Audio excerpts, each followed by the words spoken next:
The Greek understanding of the world began not with historical events, but with mythological narratives that explained the origins of the cosmos, humanity, and the divine order.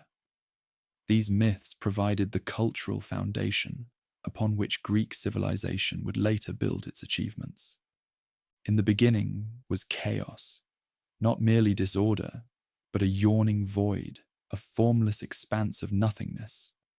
From this primordial emptiness emerged Gaia, the first being, the mother of all that would come. Solid and eternal, Gaia produced Uranus to cover her, the mountains to crown her, and Pontus to encircle her shores. From the union of Gaia and Uranus came the Titans, 12 powerful deities of enormous strength and stature. Chief among them was Cronus, the youngest and most cunning. Uranus, fearing his children might overthrow him, imprisoned them within Gaia, causing her great pain. In retaliation, Gaia crafted a great adamantine sickle and entrusted it to Cronus, who used it to castrate his father. From Uranus's spilled blood arose the Erinyes, Furies, the giants, and the Meliae, ash-tree nymphs, while from the sea foam, generated by his severed genitals, arose Aphrodite, goddess of love and beauty. Cronus then assumed rulership of the cosmos, taking his sister Rhea as his consort. But like his father before him, Cronus feared being overthrown by his children. Upon learning of a prophecy that his offspring would depose him, he swallowed each child as Rhea gave birth. Hestia, Demeter, Hera, Hades, and Poseidon. When Zeus was born, however, Rhea deceived Cronus by wrapping a stone in swaddling clothes, which he swallowed instead. Zeus was raised in secret on Crete. Upon reaching maturity, Zeus forced Cronus to disgorge his siblings. With his brothers and sisters now free, Zeus led them in a decade-long war against the Titans, the Titanomachy. With the aid of the 100-handed ones and the Cyclopes, whom Zeus freed from Tartarus, the younger gods eventually triumphed. The defeated Titans were imprisoned in Tartarus, the deepest region of the underworld, and the cosmos came under the rule of Zeus and his siblings, the Olympians. Following their victory, the Olympian gods established a divine hierarchy that would govern the cosmos. Zeus claimed dominion over the sky and became king of the gods, wielding the thunderbolt crafted for him by the Cyclopes. His brother Poseidon received authority over the seas, rivers, and earthquakes, while Hades was given rule of the underworld and the dead. These three brothers essentially divided the world between them. Their sisters took on crucial roles as well. Hera became Zeus's wife and queen, presiding over marriage and childbirth. Demeter governed agriculture and the harvest, and Hestia tended the sacred hearth, representing the center of domestic life and religious sacrifice. Other Olympians soon joined this divine family. Athena, goddess of wisdom and strategic warfare, sprang fully formed and armored from Zeus's head. Apollo became god of light, music, prophecy, and healing, while his twin sister Artemis ruled over the hunt, wilderness, and young women. Ares presided over warfare, particularly its brutal and chaotic aspects. Aphrodite governed love, beauty, and desire. Hephaestus, the divine craftsman, mastered fire and metallurgy. Hermes served as messenger of the gods and guide to travelers, merchants, and the recently deceased, while Dionysus became the god of wine, festivity, theatre, and ecstatic release. Each deity possessed distinct domains of influence, specific symbols, and sacred animals. Their complex relationships, conflicts, and alliances mirrored human social structures, providing explanatory narratives for natural phenomena and social institutions alike. The Greeks did not see their gods as perfect or morally flawless. Rather, the Olympians exhibited human traits magnified to divine proportions: jealousy, lust, anger, compassion, wisdom, and folly. Humanity's origins in Greek mythology are inextricably linked to Prometheus, a titan who sided with Zeus during the Titanomachy. According to Hesiod, Prometheus formed humans from clay, while Athena breathed life into these creations. As the patron and champion of mortals, Prometheus sought to elevate their condition. When Zeus established the practice of sacrifice, requiring humans to honor the gods with a portion of their food, Prometheus devised a scheme to favor mortals. He divided a sacrificial bull into two portions, one containing the valuable meat hidden beneath unappetizing oxhide, the other comprising bones concealed beneath glistening fat. Given the choice, Zeus selected the seemingly appealing portion of fat-covered bones, thereby establishing the tradition of humans sacrificing bones and fat to the gods while keeping the meat for themselves. Enraged by this deception, Zeus withheld fire from humanity, leaving them cold and unable to cook food or develop technology. Prometheus, unwilling to see his creations suffer, stole fire from the gods, either from Hephaestus's forge or from the sun itself, and delivered it to humans in a hollow fennel stalk. This act of defiance earned Zeus's wrath. He ordered Prometheus chained to a rock in the Caucasus Mountains, where an eagle would daily devour his liver, which regenerated each night due to his immortality, ensuring eternal torment. Centuries later, Heracles would free Prometheus during his labors. Zeus punished humanity as well, instructing Hephaestus to create Pandora, the first woman, endowed with gifts from various gods: beauty, persuasiveness, and skill in crafts, but also curiosity and deceit. She was sent to Prometheus's brother Epimetheus with a sealed jar, often mistranslated as box.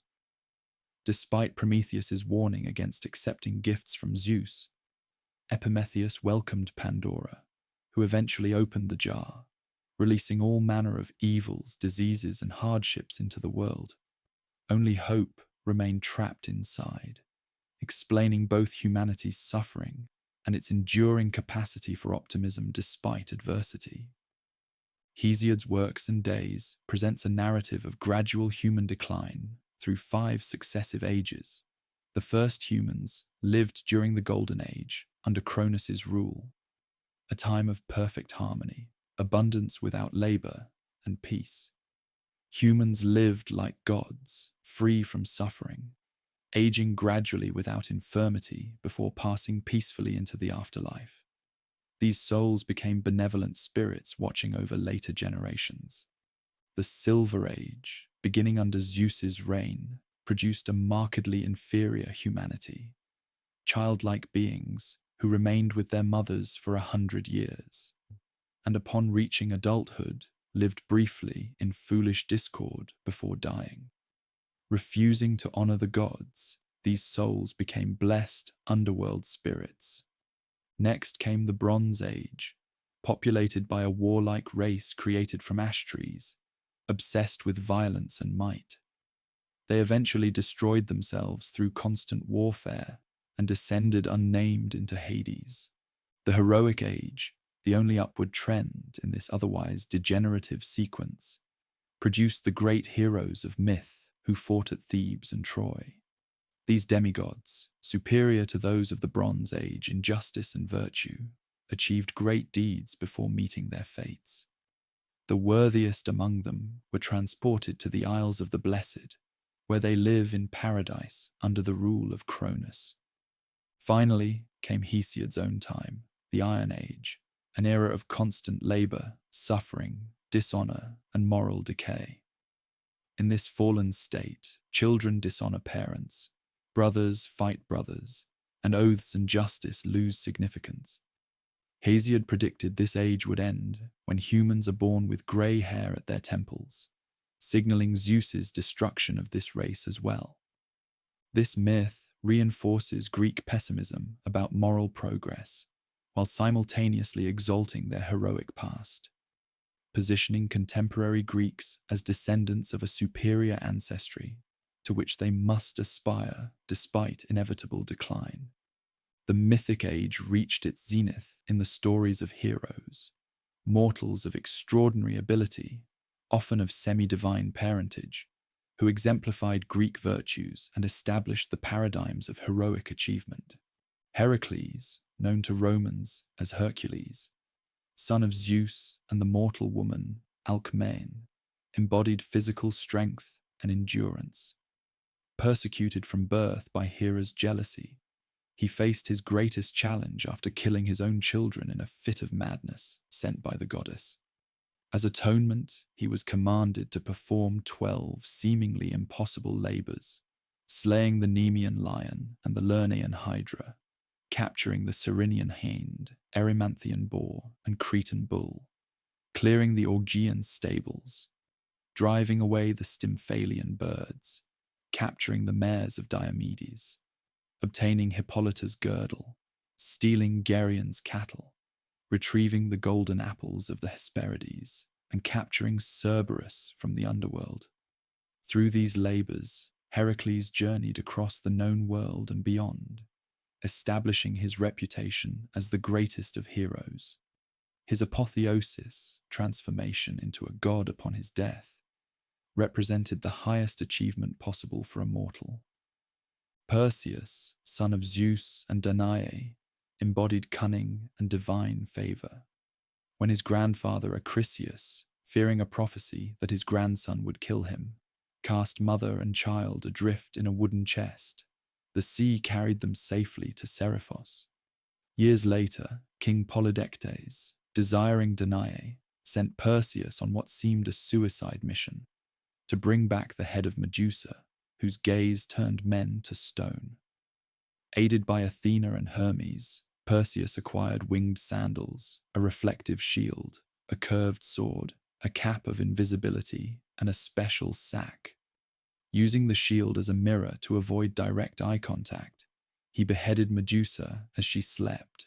From her severed neck sprang Pegasus, the winged horse, and Chrysaor, a warrior with a golden sword. During his return journey, Perseus rescued Andromeda from a sea monster, established several cities, and accidentally fulfilled the prophecy by killing his grandfather with a stray discus during athletic games. Theseus, identified with Athens's civic ideals, represented heroism in service to civilization. Son of Aegeus, or possibly Poseidon, and Aethra, he journeyed from Troezen to Athens, defeating bandits and monsters along the way. In Athens, he volunteered to join the tribute of 14 youths sent to Crete, where King Minos imprisoned them in the labyrinth to be devoured by the Minotaur, a creature half man and half bull. With the help of Minos's daughter, Ariadne, and her ball of thread, Theseus navigated the labyrinth, slew the Minotaur, and led the Athenian youths to freedom. Though he abandoned Ariadne on Naxos, either by choice or divine intervention, Theseus returned to Athens, where he eventually became king. He unified Attica under Athenian governance, instituted democratic reforms, and established religious festivals, making him both monster slayer and civilization builder. Jason led the Argonauts, a company of Greece's greatest heroes, including Heracles, Orpheus, and the Dioscuri, on the quest for the Golden Fleece. When his uncle Pelias usurped the throne of Iolcus, Jason was sent on this seemingly impossible mission as a precondition for reclaiming his birthright. With a ship built by Argus under Athena's guidance, the heroes undertook a voyage across the Black Sea to Colchis, overcoming numerous obstacles through combined strength, skill, and divine assistance. In Colchis, King Aeetes set impossible tasks for Jason, who succeeded only with help from the king's daughter, the sorceress Medea, who had fallen in love with him. After obtaining the fleece, Jason and Medea fled, eventually reaching Iolcus. Their story ended tragically when Jason later abandoned Medea for a political marriage, prompting her murderous revenge. These hero myths, while entertaining, served crucial cultural functions. They connected aristocratic families to divine ancestry, established pan-Hellenic cultural bonds through shared narratives, provided etiological explanations for customs and place names, and offered models of excellence for Greek youth. Heroes demonstrated that mortals could achieve extraordinary deeds through arete, excellence, even in a cosmos governed by powerful and often capricious gods. No mythic narrative held greater significance for Greek self-understanding than the Trojan War cycle, an intricate complex of stories surrounding a 10-year conflict between a coalition of Greek kingdoms and the city of Troy in northwestern Anatolia. Though later archaeological evidence would confirm Troy's historical existence and destruction around 1200 to 1180 BC, the Greeks understood these events primarily through myth and epic poetry, most notably Homer's Iliad and Odyssey. The conflict's origins lay in divine machinations. At the wedding of Peleus and Thetis, parents of Achilles, Eris, Discord, uninvited due to her troublesome nature, tossed a golden apple inscribed for the fairest among the guests. 3 goddesses claimed it: Hera, Athena, and Aphrodite. Zeus, unwilling to judge between his wife, daughter, and sister, delegated the decision to Paris, a prince of Troy, who was tending sheep on Mount Ida. Each goddess attempted to influence Paris's choice with bribes. Hera offered political power, Athena promised military glory and wisdom, and Aphrodite tempted him with the most beautiful woman in the world, Helen, wife of Menelaus, king of Sparta. Paris awarded the apple to Aphrodite, earning her favor but the eternal enmity of Hera and Athena. When Paris later visited Sparta, he abducted or eloped with Helen, taking her to Troy, along with substantial treasure. Menelaus invoked an oath that all of Helen's former suitors had sworn to defend her marriage to whomever she chose, and his brother Agamemnon, king of Mycenae, assembled an expeditionary force of Greek or Achaean kingdoms. The coalition included numerous legendary figures: crafty Odysseus of Ithaca, aged and wise Nestor of Pylos, the giant Ajax of Salamis, Diomedes of Argos, and reluctant Achilles, greatest of Greek warriors, whom prophecy had declared essential for victory despite his fated death at Troy. The assembled fleet languished at Aulis due to contrary winds until Agamemnon sacrificed his daughter Iphigenia to appease Artemis, an act that would later prompt his wife Clytemnestra's vengeful murder of him. After false landings and skirmishes, the Greeks established a beachhead near Troy and began what would become a decade-long siege. Homer's Iliad does not narrate the entire war, but focuses on several crucial weeks in its 9th year, centering on Achilles' rage after Agamemnon appropriated his war prize, the captive woman Briseis. Withdrawing from battle in proud indignation, Achilles allowed the Trojans, led by Crown Prince Hector, to push the Greeks back to their ships. Only after his beloved companion Patroclus fell to Hector's spear did Achilles return to battle, slaying Hector in single combat and desecrating his body, before finally allowing King Priam to ransom his son's corpse for proper burial. The epic concludes with Hector's funeral, foreshadowing both Troy's fall and Achilles' imminent death. The remainder of the war, not covered in the Iliad, included several critical events: the arrival of Amazon warriors and Ethiopian forces to aid Troy, Achilles' slaying of Amazon Queen Penthesilea, and Ethiopian prince Memnon, before being killed himself when Paris's arrow, guided by Apollo, struck his vulnerable heel. The suicide of Ajax after Odysseus won Achilles' divine armor in a contest, and the deployment of the infamous Trojan horse.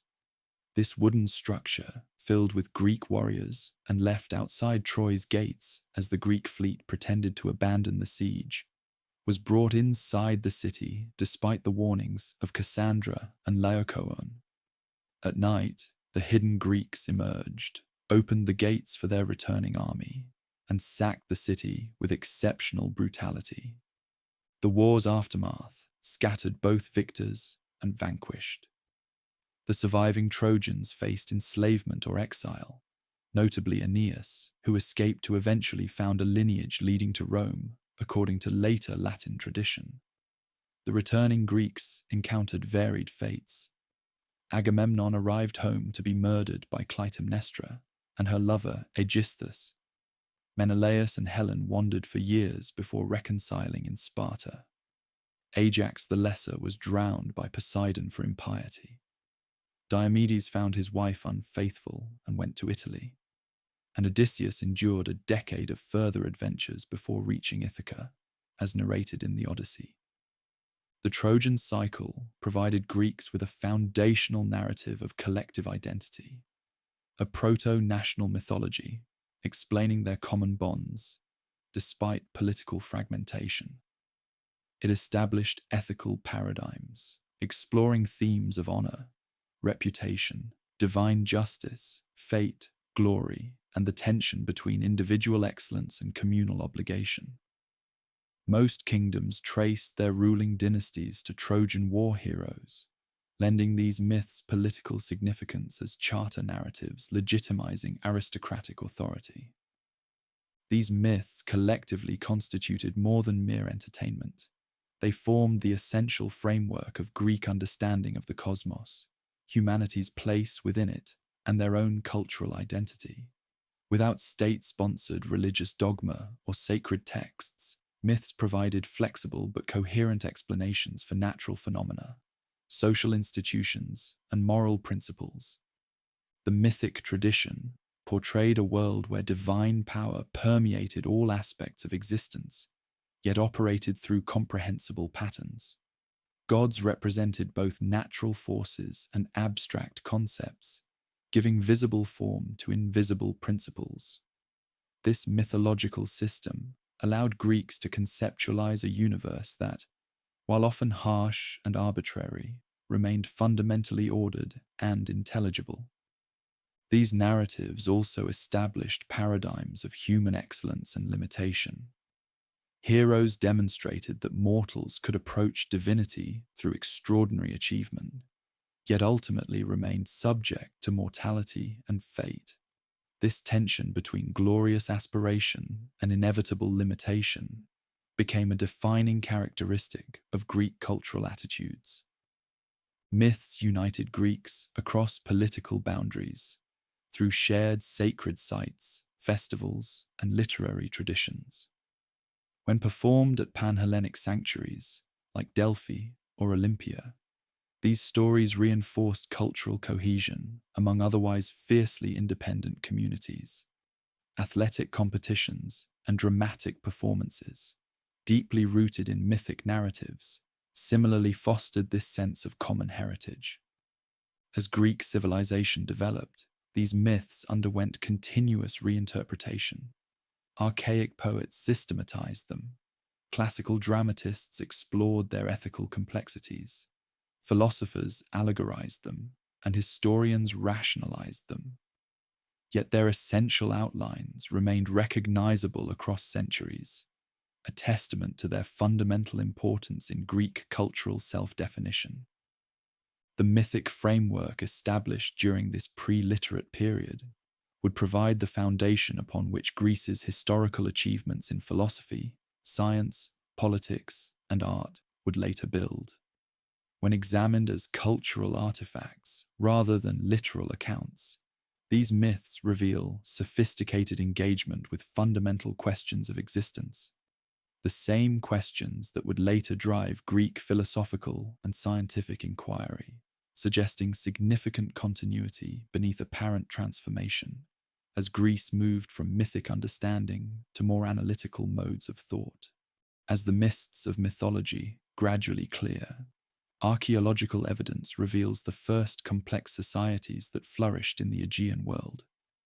From the dawn of the 3rd millennium to the final century of the 2nd millennium BC, the Bronze Age saw sophisticated civilizations rise and fall, laying foundations upon which later Greek culture would build. The Aegean Bronze Age flowered later than its counterparts in Egypt and Mesopotamia, but developed distinctive cultures with unique technological innovations, artistic styles, and social structures. Positioned where 3 continents meet, these early societies thrived through maritime connections that enabled trade and cultural exchange with older civilizations to the east and south. The distinctive geography of the Aegean, a terrain of islands, peninsulas, and intricate coastlines, made seafaring necessary and natural. Maritime trade became the lifeblood of these societies, helping them overcome the constraints of mountainous terrain and limited farmland. Trade routes gradually reached across the Mediterranean and beyond, linking Aegean settlements with Egyptian, Levantine, and Anatolian civilizations. The early 3rd millennium saw a transformative development with the introduction of bronze technology. The copper-tin alloy provided durable tools and weapons that transformed agriculture, craftsmanship, and warfare. Metallurgical expertise became a valuable skill, and control over metal resources conferred significant economic and political power. Bronze also stimulated long-distance trade, as tin was scarce in the Aegean and had to be imported from distant sources. 2 major civilizations dominated the Aegean Bronze Age, the Minoans of Crete and the Mycenaeans of mainland Greece. Though connected through trade and cultural exchange, they developed distinct social structures, artistic styles, and political systems that would exert varying degrees of influence on later Greek culture. The Minoan civilization first appeared on Crete in the early 3rd millennium BC. By the 2nd millennium, it had blossomed into a sophisticated society that would dominate the Aegean until the 15th century. Named after the mythical King Minos by modern archaeologists, this culture established the first advanced civilization on European soil. The absence of defensive walls around major Minoan settlements suggests a relatively peaceful society, secure in its maritime power.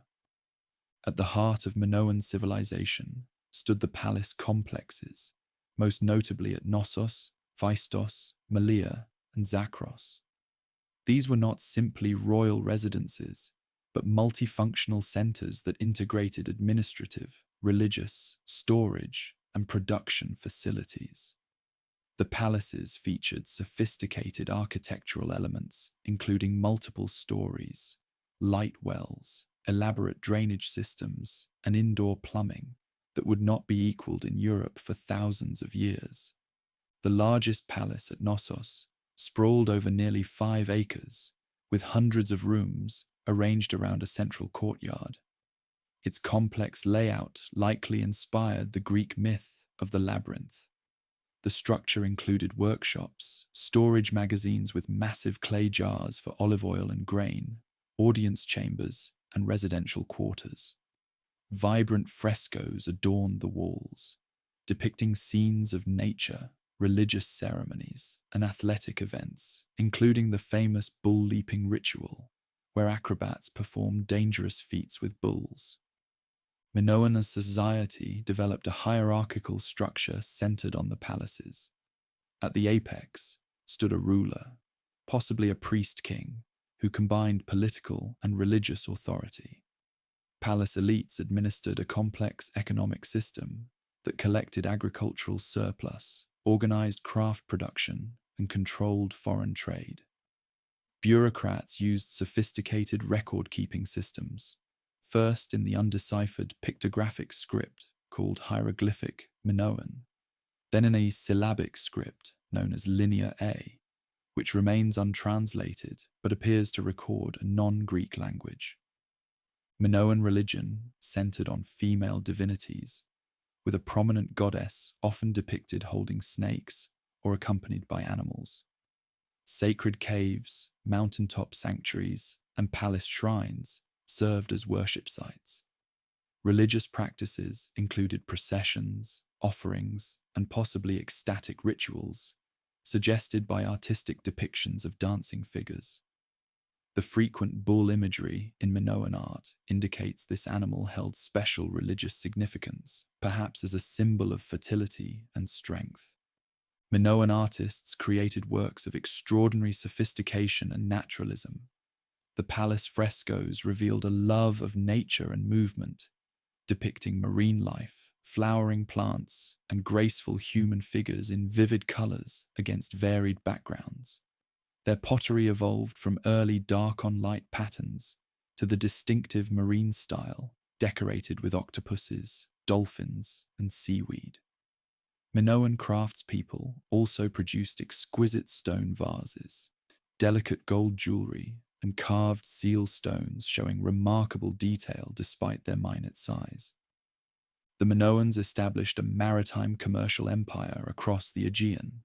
Their ships, depicted in art as crescent-shaped vessels with numerous oarsmen, connected Crete with Egypt, the Levant, Cyprus, and the Greek mainland. Minoan influence spread throughout the Cycladic islands, and settlements with Minoan characteristics appeared on islands like Thera, Chaea, and Rhodes. This network allowed the exchange of raw materials, manufactured goods, and cultural ideas throughout the eastern Mediterranean. Mid-15th century Crete witnessed a catastrophic decline in Minoan civilization.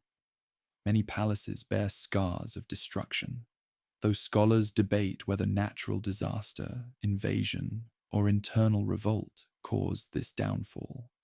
The volcanic eruption at Thera, a century and a half earlier, had already devastated nearby islands, possibly weakening Minoan power through tsunami damage and agricultural disruption.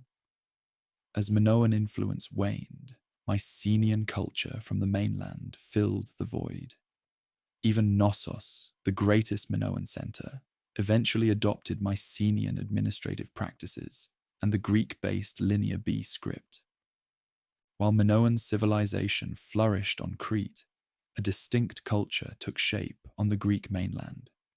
In the centuries following 1600 BC, Mycenaean civilization became the first advanced culture dominated by Greek-speaking peoples, taking its name from the prominent citadel of Mycenae, excavated by Heinrich Schliemann in the 19th century. This society gradually extended its influence across the entire Aegean world. Unlike the apparently peaceful Minoans, Mycenaean society exhibited a stronger martial character. Their settlements centered on heavily fortified citadels, built on easily defensible hills. These strongholds featured massive stone walls, constructed of such large blocks that later Greeks attributed them to the mythical Cyclopes. The most impressive example remains the Lion Gate at Mycenae, where a relief sculpture of two lionesses flanking a column still guards the citadel entrance. Mycenaean palaces followed a different pattern from their Minoan counterparts, centering on the megaron, a rectangular hall with a central hearth surrounded by columns and accessed through a porch with columns.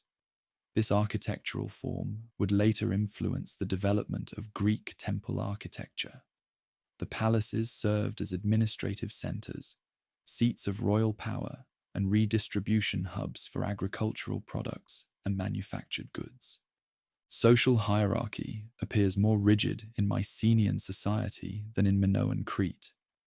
At the top stood the Wonax, a king, who combined military, political, and religious authority.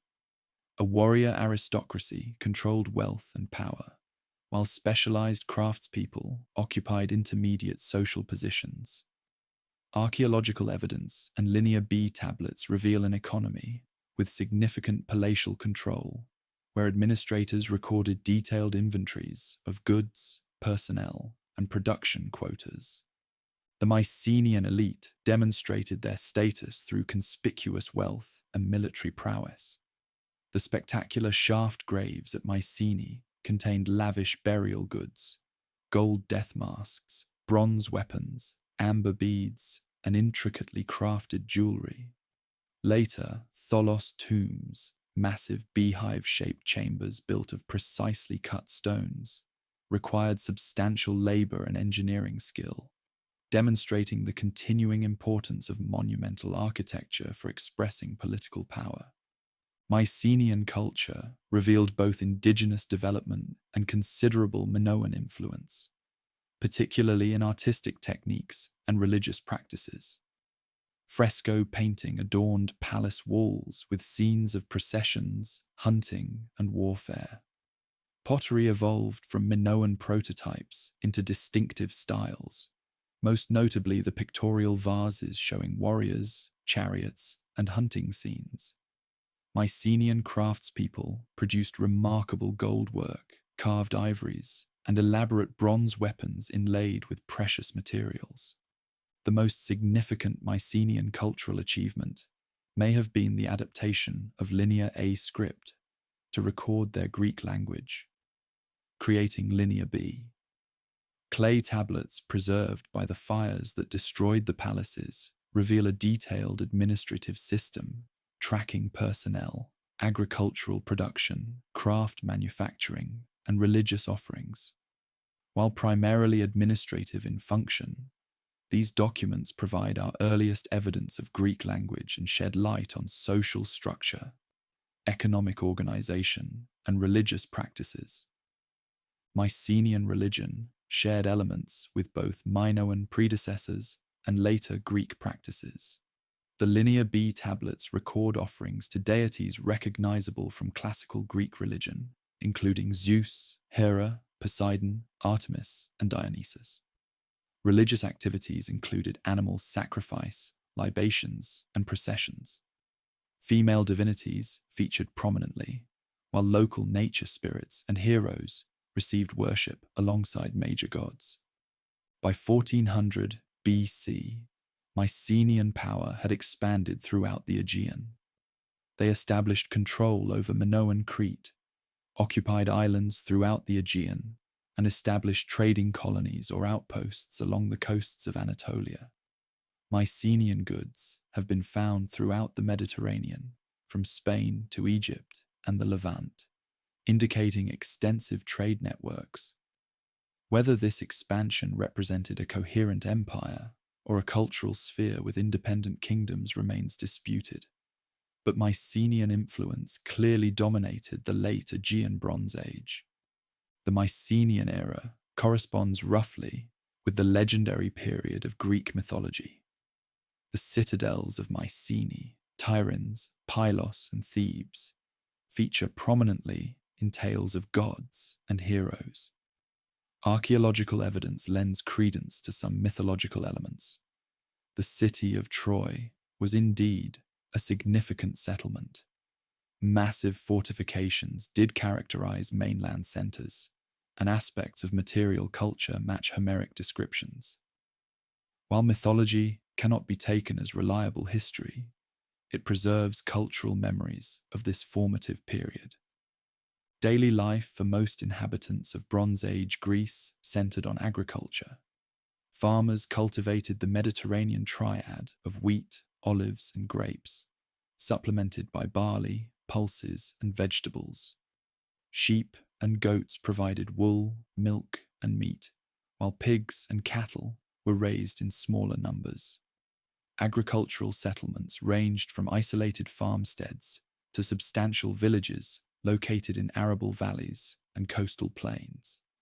Seasonal rhythms of planting and harvest structured the year, with religious festivals marking critical agricultural transitions. Beyond farming, specialized crafts developed to supply tools, textiles, pottery, and other necessities. Linear B tablets record workers organized by occupation: smiths, carpenters, potters, textile workers, and perfume makers. Some industries, particularly textile production, operated under palace supervision, where workers received rations in return for their labor. Other craftspeople likely worked more independently, trading their products in local markets. Both Minoan and Mycenaean civilizations engaged in extensive maritime trade. Merchant ships transported olive oil, wine, textiles, and crafted goods throughout the Mediterranean, returning with tin, ivory, precious stones, and exotic materials. Trade routes connected the Aegean with Egypt, the Levant, Cyprus, Italy, and regions as distant as Central Europe. Archaeological evidence of shipwrecks reveals the diversity of cargo carried by Bronze Age vessels. As the 13th century BC drew to a close, this complex Bronze Age world began to unravel. Within just 2 generations, flames consumed most major palaces and settlements throughout the eastern Mediterranean. Mycenae, Tiryns, Pylos, the jewels of Aegean civilization, lay in ruins. Archaeologists have uncovered similar destruction layers at sites stretching from Greek shores to Syrian coastal cities and across Cyprus. This sweeping catastrophe closed the final chapter of the Bronze Age and ushered in a long period of cultural regression known as the Greek Dark Age. The causes of this Bronze Age collapse remain debated. Climate change may have triggered agricultural failures and subsequent social unrest. As evidence suggests, a prolonged drought affected the eastern Mediterranean during this period. Written records from Hittite Anatolia and Ugarit in Syria mention food shortages and attacks by seaborne raiders called the Sea Peoples, possibly displaced groups seeking new homes. Civil conflict and slave rebellions might have contributed to internal collapse, while earthquakes added natural disaster to human calamity in some regions. Whatever the precise combination of causes, the consequences were profound. The Mycenaean palace system disintegrated, taking with it centralized administration, record-keeping, and specialized craft production. Long-distance trade networks fragmented, reducing access to essential resources like tin for bronze production. Population declined dramatically, urban centers contracted or were abandoned entirely, and technological sophistication decreased. Greece entered a period of diminished complexity and relative isolation that would last for several centuries. The Bronze Age civilizations left an ambiguous legacy for later Greek culture. Direct continuity was broken by the collapse and subsequent Dark Age, resulting in the loss of literacy, architectural techniques, and artistic traditions. Yet cultural memories, preserved through oral tradition, kept alive awareness of this earlier grandeur. The great heroes of myth, the legendary Trojan War, and tales of wealthy kingdoms provided Greeks of the Archaic and Classical periods with foundational narratives of past glory, even as they built new forms of social and political organization quite distinct from their Bronze Age predecessors. In the aftermath of the Bronze Age collapse, Greece entered a period of profound regression. For 3 centuries, from the final years of the 12th century through much of the 9th century BC, Greek civilization retreated from the complexity it had achieved during the Mycenaean era. This Dark Age, as scholars often call it, saw dramatic population decline, the abandonment of once thriving settlements, and the loss of key technologies that had defined Bronze Age achievements. The most striking casualty was literacy itself. The Linear B script, used throughout the Mycenaean world to record inventories, offerings, and administrative matters, vanished entirely. The palatial bureaucracies that had employed scribes crumbled, and with them went the need for written records. For nearly 4 centuries, Greece would remain a land without writing, an extraordinary regression for a society that had once maintained detailed administrative documentation. Material culture reflected this decline in stark terms. The sophisticated pottery of the late Bronze Age gave way to simpler styles with less complex decoration. The proto-geometric pottery that emerged during this period featured basic circular designs created with compass and brush. Though showing a certain austere elegance in its abstract patterns of concentric circles and geometric motifs, it lacked the artistic sophistication of Mycenaean pictorial styles. Metallurgy similarly regressed, with fewer and simpler bronze objects produced as trade networks that once supplied tin collapsed. Architecture underwent comparable simplification. The imposing palaces with their elaborate frescoes disappeared, replaced by modest structures of mud brick and stone. Even burial practices changed, with simpler graves replacing the monumental tholos tombs of the Mycenaean elite. The overall impression is one of societies operating at a substantially reduced scale and complexity compared to their Bronze Age predecessors. The economic foundations of society contracted dramatically. Long-distance trade diminished to a fraction of its former volume. Egyptian and Near Eastern luxury goods, once found throughout Greece, became exceedingly rare. Trade did not cease entirely. Limited exchange persisted, particularly in the coastal regions and islands, but the extensive commercial networks that had connected the Aegean with distant shores fragmented. Communities became more self-sufficient by necessity, relying primarily on local resources. Political organization underwent radical simplification. The Wanax and his palatial administration vanished, along with the complex hierarchy of officials recorded in Linear B documents. Political authority likely devolved to local chieftains or basileis, who combined military leadership with religious and judicial functions. These leaders commanded smaller territories and fewer resources than their Mycenaean predecessors. Without writing or bureaucracy, governance became more personal and direct, based on kinship ties and face-to-face relationships, rather than institutional structures.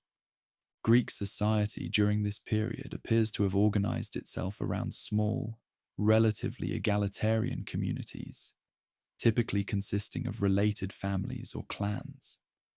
The rigid social stratification evident in Mycenaean records gave way to more fluid arrangements, though distinctions between elite warrior families and commoners persisted. Without centralized authority, local customs and practices gained in importance, contributing to the regional variations that would characterize later Greek culture. Despite the material regression, the Dark Age was not merely a period of loss. In critical ways, it represented a crucible in which elements of what would become distinctively Greek culture began to take shape. As Mycenaean civilization receded, space opened for new social and cultural patterns to emerge. The Dark Age, for all its limitations, witnessed creative adaptations that would influence subsequent developments. Most significantly, this period saw the continuing development of the Greek language, which spread throughout the mainland and islands. While the Mycenaean Linear B tablets record an early form of Greek, used primarily for administrative purposes, the Dark Age witnessed linguistic evolution that would ultimately produce the Greek dialects of the historical era. The absence of centralized authority or standardized writing allowed regional variations to flourish, resulting in the dialect groups Ionic, Doric, Aeolic, and Arcado-Cypriot that would characterize the Greek-speaking world.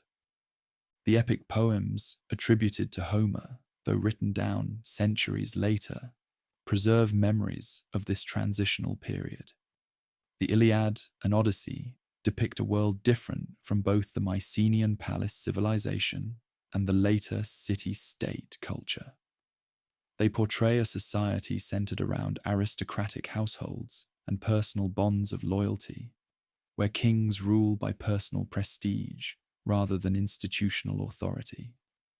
Material details in the poems often present a curious mixture of Bronze Age elements and Dark Age realities, suggesting the oral tradition preserved memories of earlier grandeur while adapting to changed circumstances. This oral tradition proved vital for cultural continuity during a time without writing. Professional bards memorized and performed traditional stories, preserving not just entertainment but cultural memory and social values. Through formulaic verse and traditional themes, these oral poets maintained connections with the past while making it relevant to their contemporary audiences. When writing was reintroduced to Greece in the 8th century BC, these oral compositions provided much of the content for the earliest Greek literature. Religious practices showed both continuity and change during the Dark Age. The major deities known from Mycenaean tablets remained important, suggesting significant religious continuity despite political and economic disruption. Yet worship appears to have become more localized, with individual communities developing particular rituals and associations with specific gods. Some important sanctuaries, such as Olympia, show continuous religious activity from the late Bronze Age through the Dark Age, indicating persistent sacred traditions despite broader societal changes. Indeed, sanctuary sites gained particular significance during this period of limited political organization. As centers for communal religious activities, they provided neutral spaces where different communities could interact. The earliest Olympic Games, traditionally dated to 776 BC, emerged from such interactions. Originally a local festival dedicated to Zeus, it gradually attracted participants from an increasing range of Greek communities, helping forge connections across political boundaries. The Dark Age also witnessed important technological innovations despite overall regression. Ironworking technology spread to Greece during this period, gradually supplementing and then largely replacing bronze for tools and weapons. Though iron metallurgy initially produced results inferior to the finest bronze work, it offered significant advantages. Iron ore was more widely available than tin and copper, making the technology less dependent on long-distance trade networks. By the later Dark Age, Greek smiths had mastered techniques for producing high-quality iron implements, establishing a technological foundation for subsequent economic growth. Cremation became a common burial practice, particularly in Athens and parts of Ionia, representing a significant break with Mycenaean traditions. Whether this change reflected new religious beliefs, practical considerations, or external influences remains debated, but it demonstrates that Dark Age Greeks were not simply preserving diluted versions of Bronze Age practices, but developing new cultural patterns. Settlement patterns reveal both disruption and adaptation. Many Mycenaean centers were abandoned or dramatically reduced in size and complexity. Athens represents a notable exception, showing continuity of habitation from the Bronze Age through the Dark Age, though on a reduced scale. In other regions, particularly central Greece and the Peloponnese, settlements relocated to more easily defensible locations, often on hilltops or naturally protected sites, suggesting security concerns in an era of reduced political organization. The final centuries of the Dark Age witnessed gradual recovery from the nadir of the early period. Archaeological evidence from the 10th and particularly the 9th century BC shows increasing population, expanded settlements, and growing material wealth. Pottery designs became more elaborate, metal objects more common, and burials richer in grave goods. Trade began to revive, first locally, then across wider networks. By the late 9th century BC, Greek merchants had re-established contact with the Near East, initiating exchanges that would profoundly influence the coming cultural renaissance. This reviving prosperity created the conditions for significant social and political developments. Growing populations and agricultural surpluses allowed communities to support specialized craftspeople and emerging elites. Competition among elite families drove investment in prestige goods and religious dedications. Economic specialization fostered interdependence between communities, stimulating both trade and conflict. These dynamics would ultimately lead to the emergence of the distinctive Greek polis, or city-state, that would define the Archaic and Classical periods. Population movements during the Dark Age significantly influenced the linguistic and cultural map of the Greek world. Substantial migrations occurred, notably the movement of Greek speakers from the mainland to the Aegean Islands and the west coast of Anatolia. These migrations established the Aeolic settlements in the north, the Ionic cities in the center, and Doric colonies in the south of what would later be called Ionia. Similar movements brought Doric-speaking groups into the Peloponnese. These population shifts help explain the dialect distribution of historical Greece and contributed to the rich regional variations in Greek culture. The late Dark Age also witnessed the formation of ethnic identities that would characterize later Greek history. Communities began to identify themselves as members of broader groups sharing dialect, customs, and putative ancestry. These tribal or ethnic affiliations, Ionians, Dorians, Aeolians, and others, would remain significant throughout Greek history, sometimes uniting communities across political boundaries, and sometimes justifying conflict between them. By the early 8th century BC, Greece stood poised for a remarkable transformation. Population continued to grow, agricultural production expanded, craft specialization increased, and trade networks extended. Most significantly, contact with the Phoenicians introduced a crucial innovation: alphabetic writing.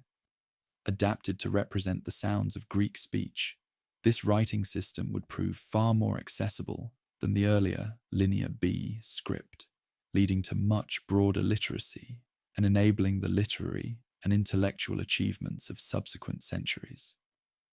The Dark Age, then, represents not merely a gap between Bronze Age glory and classical achievement, but a crucial transitional period with its own distinctive developments. Despite material regression, these centuries saw the emergence of cultural patterns that would shape Greek civilization. The emphasis on local community, competitive social values, religious practices centered on communal sanctuaries, and ethnic identities transcending political boundaries. The Greece that emerged from the Dark Age differed profoundly from Mycenaean civilization, but carried forward selected memories and traditions that would be reinterpreted in light of new circumstances and influences. As the 8th century BC dawned, the foundations for the distinctive civilization of Archaic and Classical Greece were largely in place. The Greeks had survived the collapse of their Bronze Age predecessors and adapted to changed circumstances.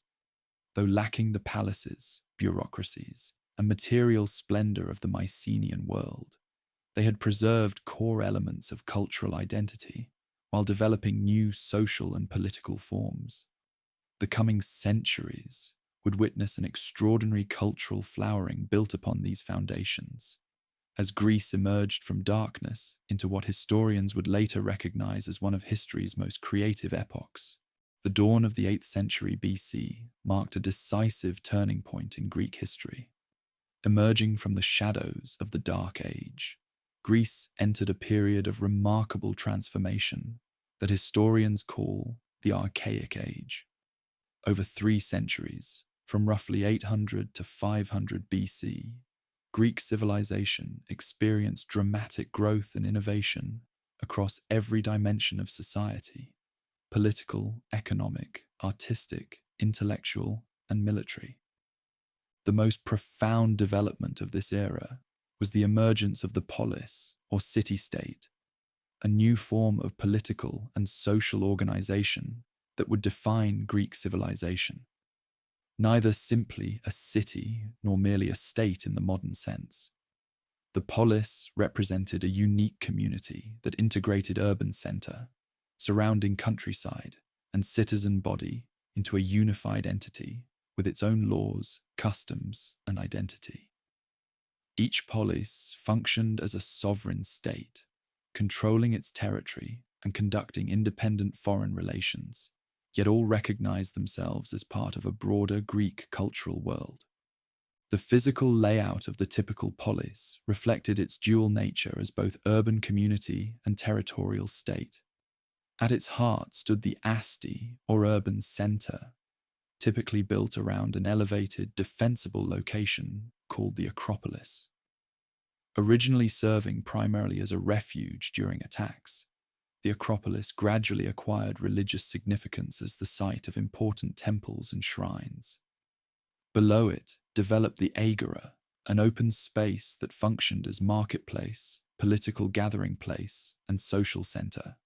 Surrounding the urban core lay the Chora, or countryside, which provided agricultural land essential for the community's subsistence. The Greek polis thus integrated town and country into a single political entity, distinguishing it from both the palatial states of the Bronze Age and the separated urban centers of contemporary Phoenicia.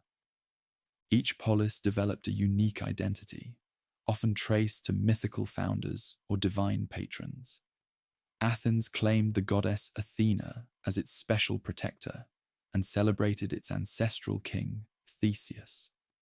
Sparta honored the Dioscuri, the divine twins Castor and Pollux, and attributed its distinctive constitution to the legendary lawgiver Lycurgus.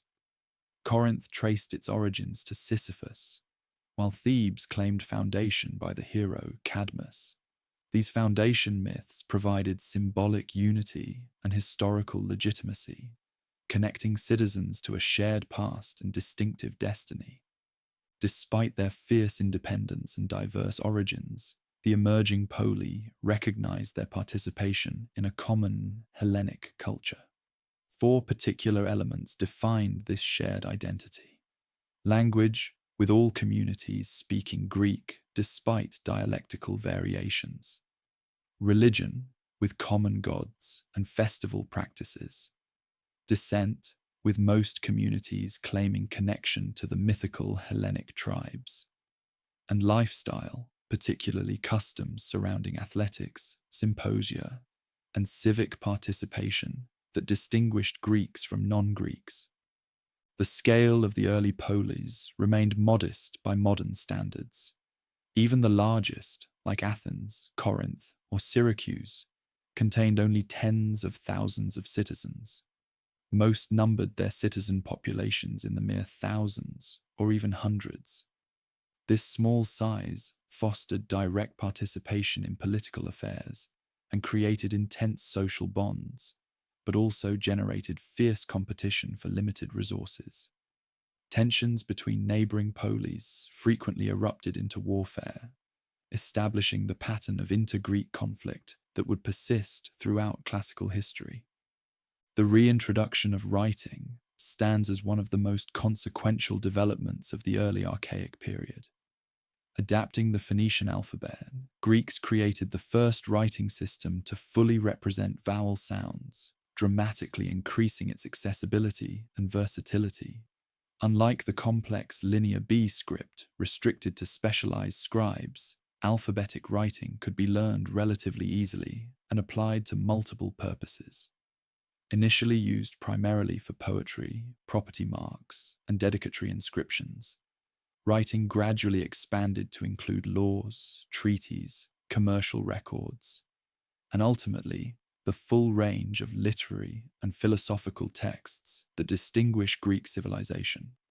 This new literacy made possible the crystallization of Greek cultural foundations.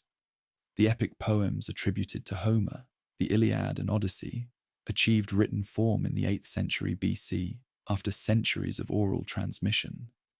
These works provided Greeks with models of heroic behavior, a common mythological heritage an exploration of fundamental values like honor, excellence, and mortality. Alongside Homer, Hesiod's Theogony systematized divine genealogies and cosmic history, while his works and days offered practical and moral wisdom for farming communities transitioning to the more complex social structures of the polis. The early Archaic period witnessed significant population growth throughout the Greek world. Archaeological evidence reveals both the expansion of existing settlements and the foundation of new communities. This demographic pressure, combined with limited arable land in the mountainous Greek landscape, created conditions that would drive one of the most remarkable phenomena of the age, overseas colonization. Beginning in the mid-8th century BC and continuing for over 200 years, Greek communities dispatched organized expeditions to establish new polis throughout the Mediterranean and Black Sea regions. Unlike the later imperial colonies of modern European powers, Greek colonies were founded as independent communities, complete replicas of their mother cities, but politically autonomous from their inception.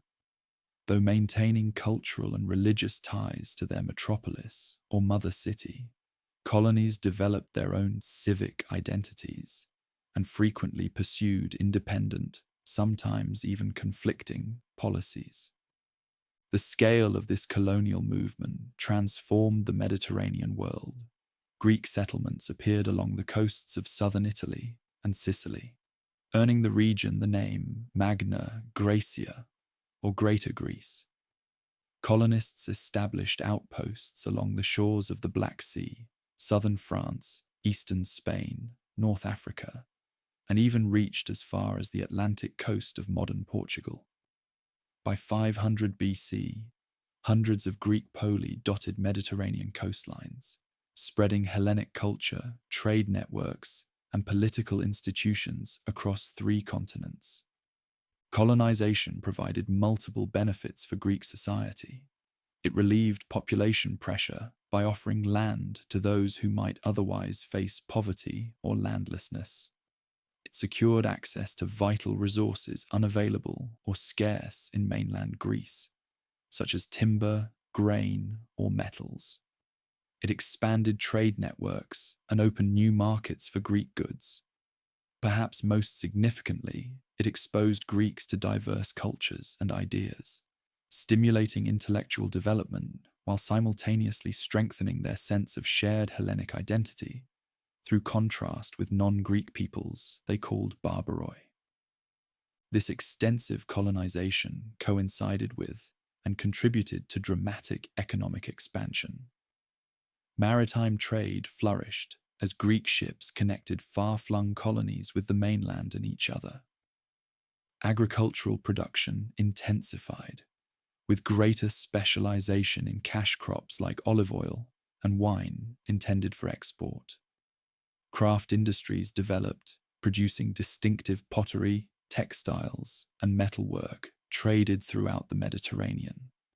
Wealth increased significantly, though its distribution remained uneven, often concentrating in the hands of land-owning aristocrats or enterprising merchants. A crucial economic innovation of the Archaic period was the introduction of coinage. Adopted from Lydia in western Anatolia in the early 6th century BC, coins minted from electrum, gold, and silver rapidly spread throughout the Greek world. Each polis typically issued its own currency, bearing distinctive symbols reflecting civic identity. Athens marked its coins with Athena's owl, Corinth with Pegasus, and Rhodes with its emblematic rose. Beyond practical advantages for trade, coinage had profound social implications, facilitating more abstract economic relationships and creating new possibilities for wealth accumulation beyond traditional land ownership. These economic developments contributed to significant social changes. The traditional aristocracy, whose status rested on landed wealth and claims to distinguished ancestry, faced challenges from new groups whose prosperity derived from trade, manufacture, or specialized agricultural production. Social mobility increased, though aristocratic families generally maintained substantial advantages. In most polis, a broader category of middling citizens emerged, neither aristocrats nor impoverished laborers, but independent farmers and craftsmen, with sufficient property to equip themselves for military service and participate meaningfully in civic affairs. Military organization underwent fundamental transformation during this period with the development of hoplite warfare. Named for their distinctive equipment, including a large round shield, hoplon or aspes, and heavy body armor, hoplite infantry fought in a tightly packed formation called the phalanx. This combat style emphasized collective discipline over individual heroics, with each warrior protected partly by his own shield and partly by that of his right-hand neighbor. Successful phalanx warfare required extensive training and mutual trust among warriors who needed to maintain formation under the extreme stress of close combat. The Hoplite Revolution carried profound social and political implications. Since hoplites typically provided their own equipment, military service became linked to property ownership, with each community's defense resting primarily on middle-class citizens who could afford the considerable expense of bronze armor, weapons, and shield. This military reality strengthened the position of the middling element in society and provided leverage for their eventual political empowerment. The experience of fighting shoulder to shoulder in the phalanx also reinforced civic identity and equality among citizens, creating bonds that extended from battlefield to political assembly. Early archaic political structures typically featured aristocratic dominance, with power concentrated among noble families who claimed superior birth and dominated religious offices, judicial functions, and military leadership. Various councils and magistracies provided governance, though participation remained restricted to elite circles. This aristocratic phase, however, proved transitional in many polis, as economic changes, military developments, and social tensions generated pressure for broader political participation. The 7th and 6th centuries BC witnessed a sequence of political experiments across the Greek world. Many communities experienced periods of tyranny, rule by individuals who seized power unconstitutionally, often with popular support against aristocratic factions. Despite their negative connotation in later Greek thought and modern usage, many early tyrants like Cypselus of Corinth, Cleisthenes of Sicyon, or Pisistratus of Athens implemented popular policies, sponsored public works, promoted religious festivals, and patronized arts and culture. Though typically establishing family dynasties, these tyrannies generally lasted only 1 to 3 generations before giving way to broader constitutional arrangements. Other communities developed distinctive political systems without experiencing tyranny. Most famously, Sparta evolved its unique dual kingship, council of elders, assembly of citizens, and powerful magistrates called ephors, in response to internal crises during the 7th century BC. This complex constitution, attributed to the legendary lawgiver Lycurgus, created remarkable stability at the cost of radical social regimentation and the brutal subjugation of the Helot population who worked the land, while Spartan citizens devoted themselves to military training. Athens followed a different path toward constitutional government. After early written laws attributed to Draco proved excessively harsh, Solon implemented far-reaching reforms in 594 BC that laid foundations for later Athenian democracy. His measures included debt cancellation, prohibition of debt slavery, creation of property classes for political participation, establishment of a popular court, and codification of laws.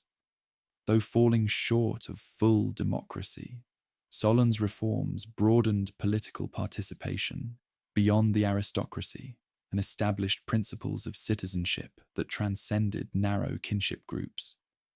After an intervening period of tyranny under Pisistratus and his sons, Athens experienced its final pre-classical political transformation through the reforms of Cleisthenes in 508 to 507 BC.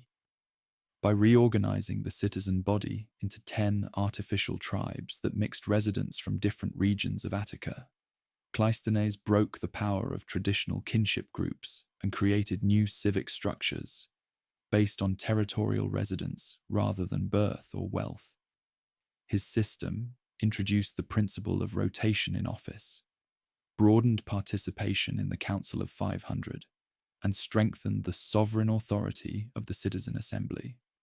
These innovations established the framework for classical Athenian democracy that would fully mature in the following century. Religious practice during the Archaic period became increasingly structured around community sanctuaries and public festivals.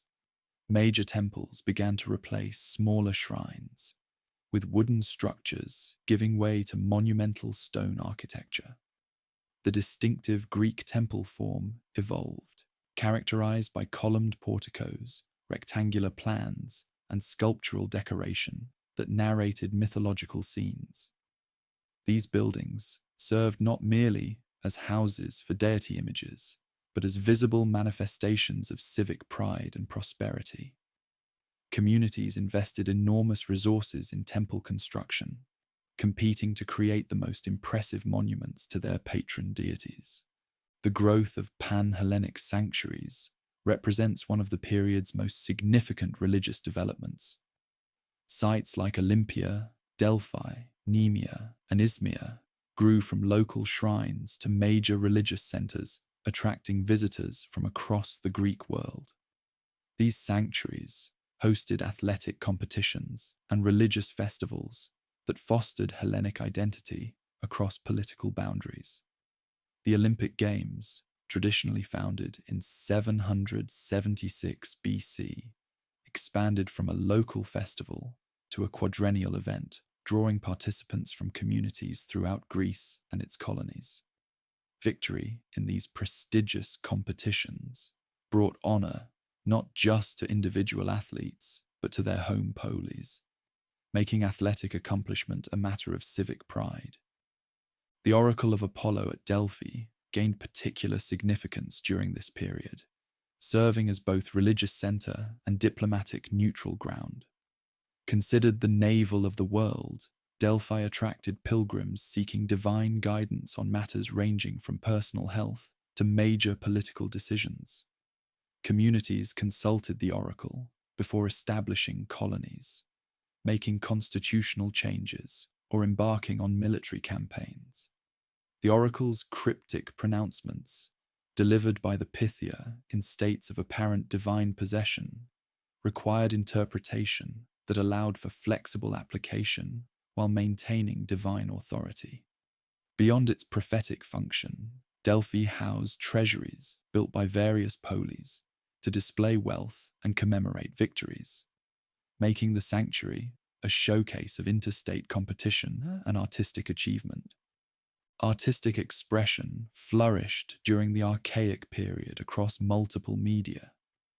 Pottery evolved from the simple geometric styles of the late Dark Age to increasingly elaborate black figure technique in the 7th century BC, followed by red figure innovation in the late 6th century BC.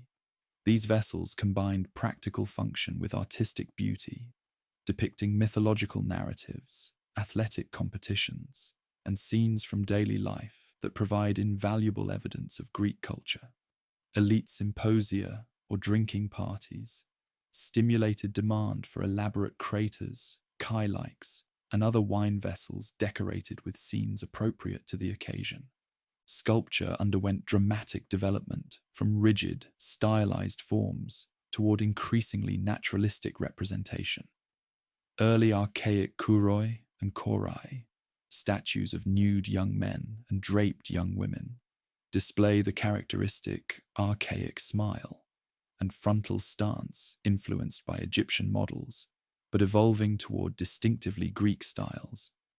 By the late 6th century BC, sculptors had achieved greater anatomical accuracy and suggested potential movement, laying groundwork for the classical revolution in artistic representation.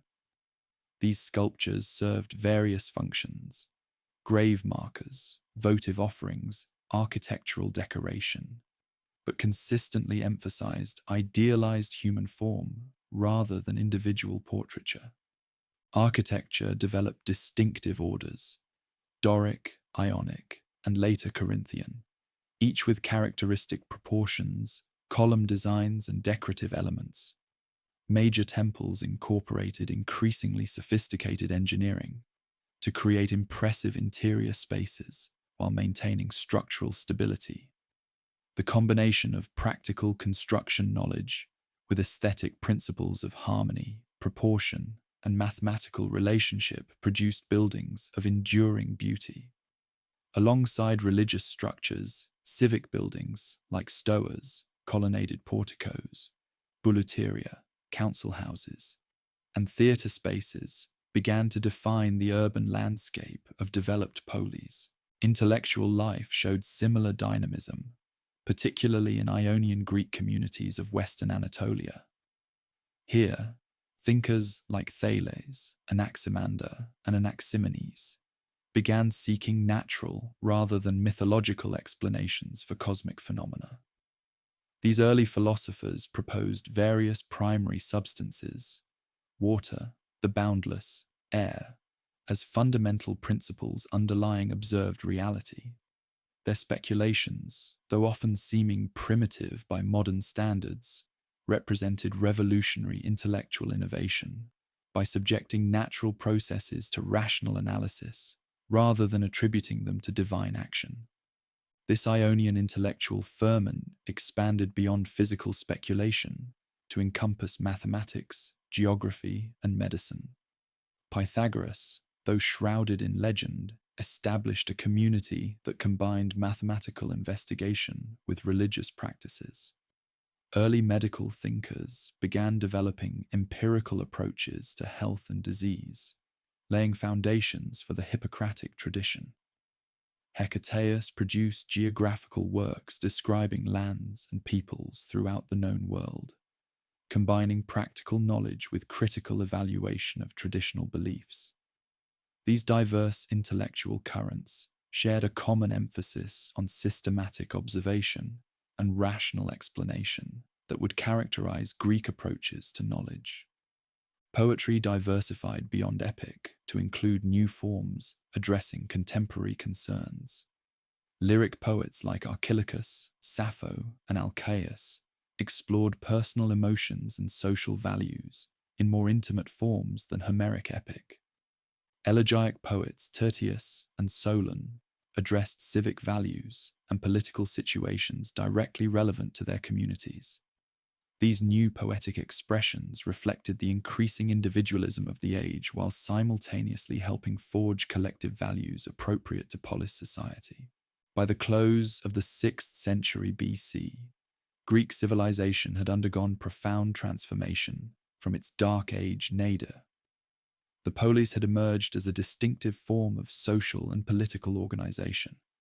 Economic prosperity had increased dramatically through agricultural intensification, craft specialization, and expanded trade networks. Literacy had spread beyond narrow elite circles. Monumental architecture and sophisticated artistic traditions had developed. Rational inquiry had begun challenging mythological explanations. Most significantly, Greek cultural consciousness had crystallized around shared values and practices, while simultaneously celebrating the distinctive identities of individual communities. This archaic synthesis created the conditions for the extraordinary flowering of classical Greek civilization in the 5th century BC. The Persian Wars, which would usher in the Classical Age, tested and ultimately confirmed the vitality of the cultural and political innovations developed during the Archaic period. The Greeks, who faced the massive Persian invasions of 490 and 480 to 479 BC, had forged political communities, military organizations, cultural values, and shared identity capable of withstanding even the greatest empire of the day. Their remarkable resistance would open the way for what historians later recognized as one of the most creative periods in human history. As the 5th century BC dawned, the Greek world stood on the threshold of its most brilliant era. The innovations of the Archaic period, the mature Polis system, hoplite warfare, overseas colonization, artistic development, and intellectual inquiry, provided foundations for an extraordinary cultural flowering that would reshape Mediterranean civilization. This classical period, extending from the Persian Wars to the rise of Macedon, witnessed both the pinnacle of Greek achievement and the self-destructive tendencies that would ultimately compromise Greek independence. Two states emerged as the dominant powers of this era, each representing contrasting models of social and political organization: Sparta and Athens. Their different approaches to governance, education, and military affairs offer a study in opposites, yet each proved remarkably successful within its own terms. Sparta evolved from an ordinary Greek community into a unique military society through a process of deliberate transformation. After its difficult conquest of neighboring Messenia in the 8th and 7th centuries BC, Sparta faced the challenge of controlling a vast enslaved population that outnumbered Spartan citizens. The Helots, as these state-owned serfs were called, worked the fertile Messenian plain and provided agricultural surplus that supported the Spartan system, but their justified resentment posed a perpetual threat of revolt. The Spartan response to this dilemma was to reorganize their entire society around military needs. Every aspect of a Spartan citizen's life became subordinated to martial effectiveness. The system, attributed to the legendary lawgiver Lycurgus, implemented radical measures designed to create perfect warriors and minimize internal distinction.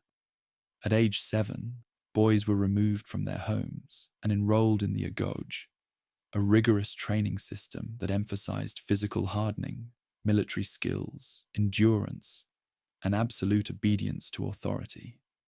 They learned to endure hunger, cold, and pain without complaint, to survive by stealth and cunning, and to value collective discipline above individual achievement.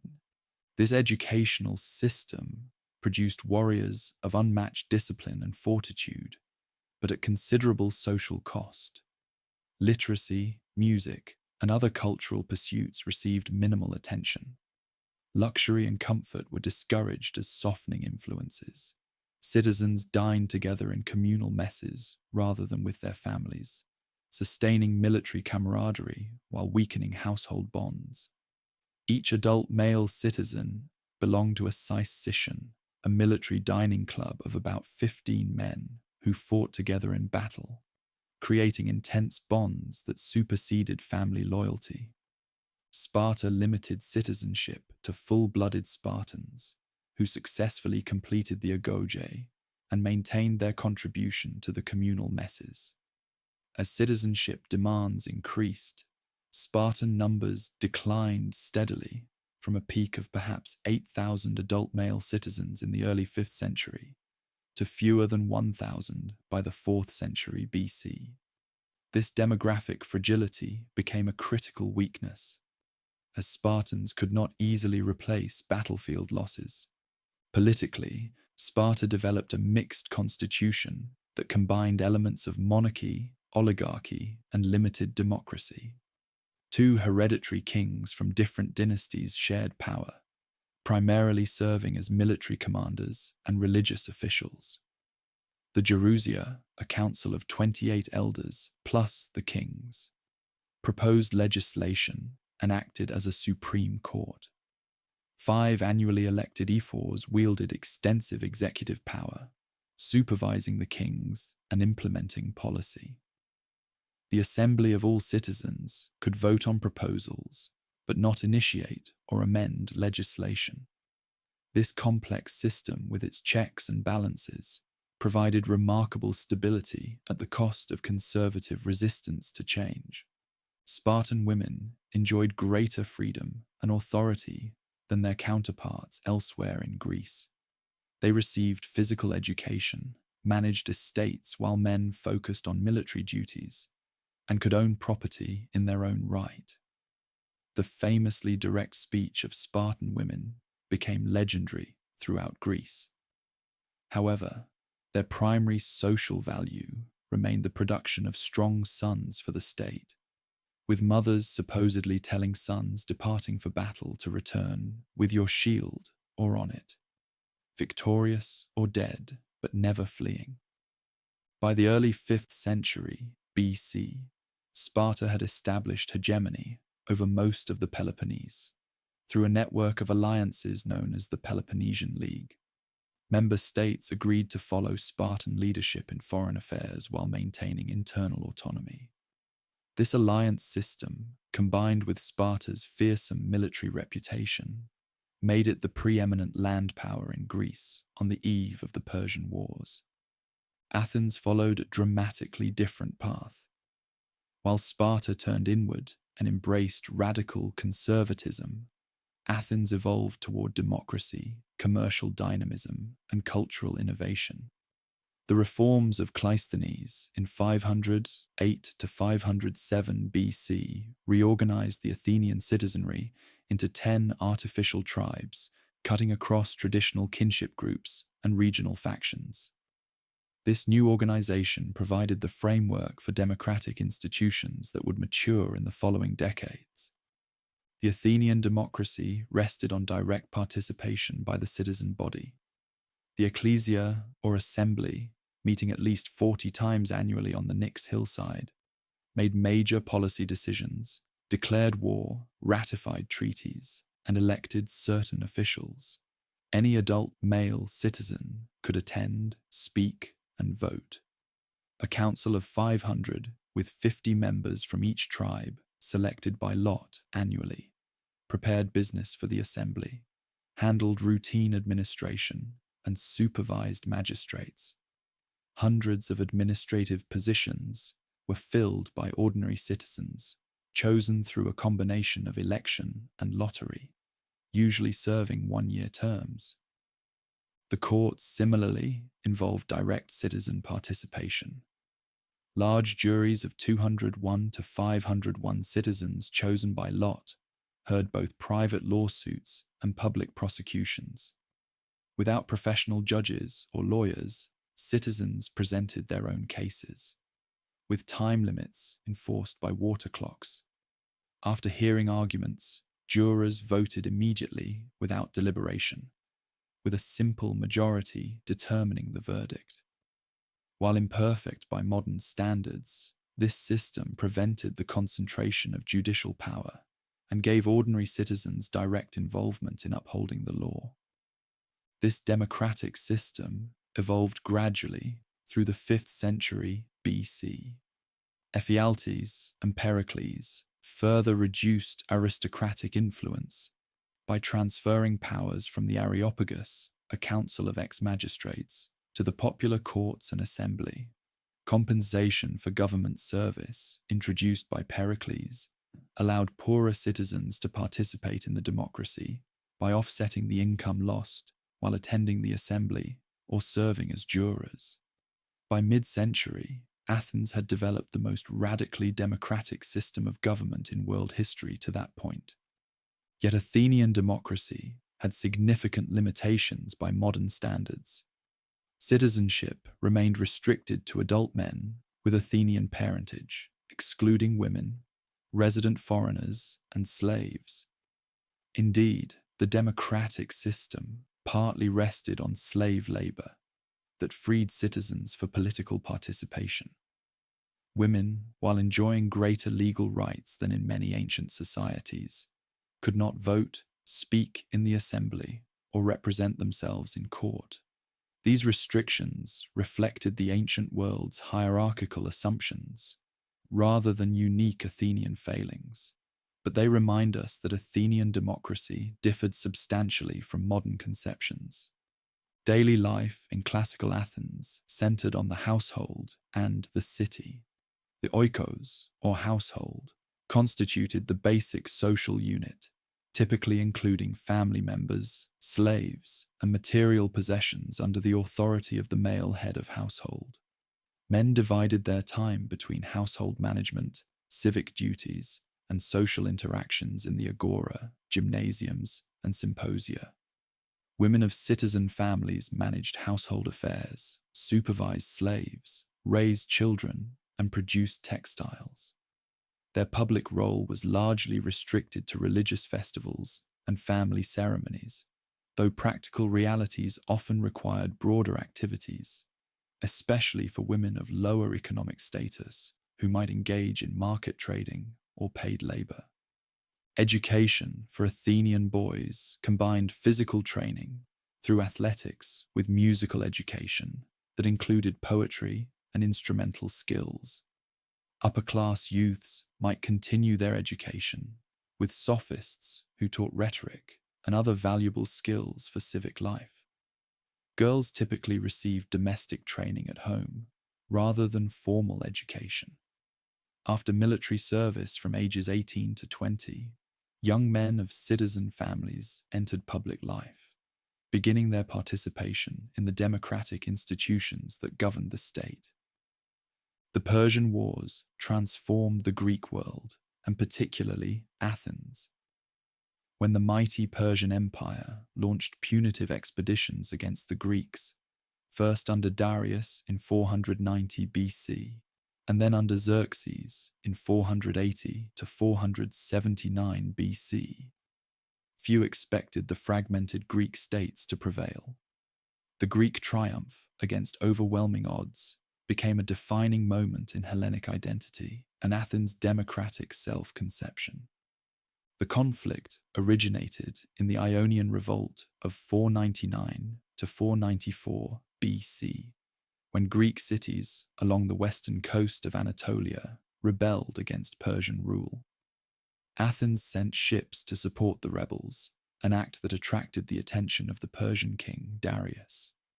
After crushing the Ionian rebellion, Darius launched a punitive expedition across the Aegean. His forces captured several islands before landing at Marathon, some 26 miles from Athens. At Marathon, in 490 BC, Athenian hoplites under the command of Callimachus and Miltiades achieved a stunning victory against a larger Persian force. The heavily armed Greek infantry charged across the open plain and broke the Persian lines, inflicting heavy casualties. According to tradition, a runner named Pheidippides carried news of the victory to Athens, collapsing from exhaustion after delivering his message, the inspiration for the modern marathon race. This unexpected victory bolstered Athenian confidence and emphasized the effectiveness of hoplite warfare against Persian infantry. Darius died before mounting another expedition, but his son Xerxes assembled a far larger force to punish the Greeks a decade later. The Persian invasion of 480 BC represented the largest military operation the Greeks had ever faced. Herodotus claimed the Persian army numbered in the millions, certainly an exaggeration. But even revised modern estimates suggest a force of over 100,000 troops, plus a substantial navy. Faced with this existential threat, many Greek states chose submission, providing the earth and water Xerxes demanded as symbols of surrender. Others, led by Sparta and Athens, determined to resist. Putting aside their significant differences, 31 Greek states formed an alliance and developed a coordinated strategy under Spartan leadership.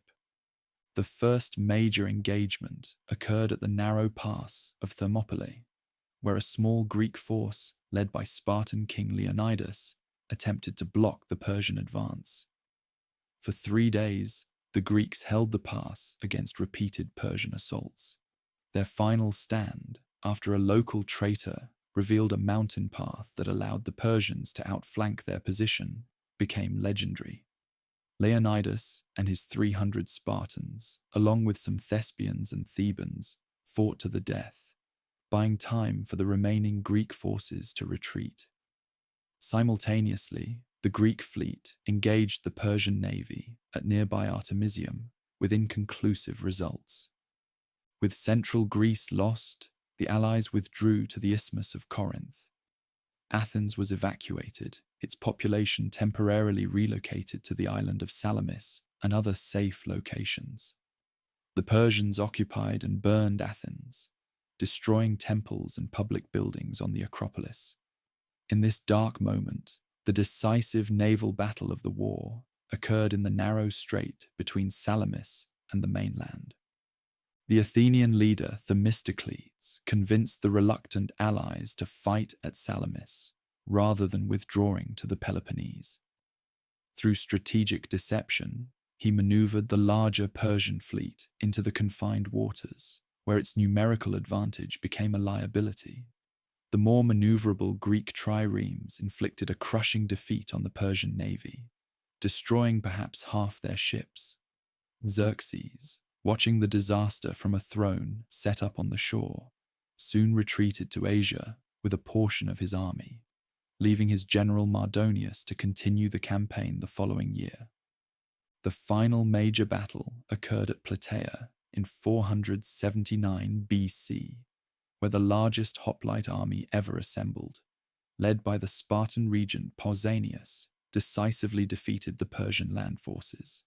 On the same day, according to tradition, Greek forces destroyed the remnants of the Persian fleet at Mycale, on the Anatolian coast.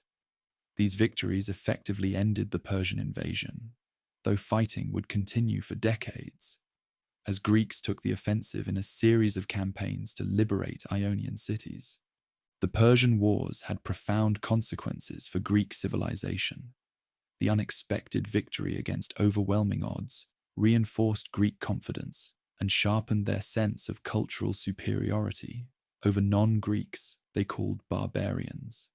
The shared struggle temporarily transcended chronic interstate rivalries, establishing a brief moment of Hellenic unity. Most significantly, the war fundamentally altered the balance of power among Greek states, elevating Athens to unprecedented prominence. Athens emerged from the Persian Wars with its prestige enormously enhanced. While Sparta had contributed the overall commander and the largest contingent of hoplites, Athens had provided the bulk of the navy that proved decisive at Salamis.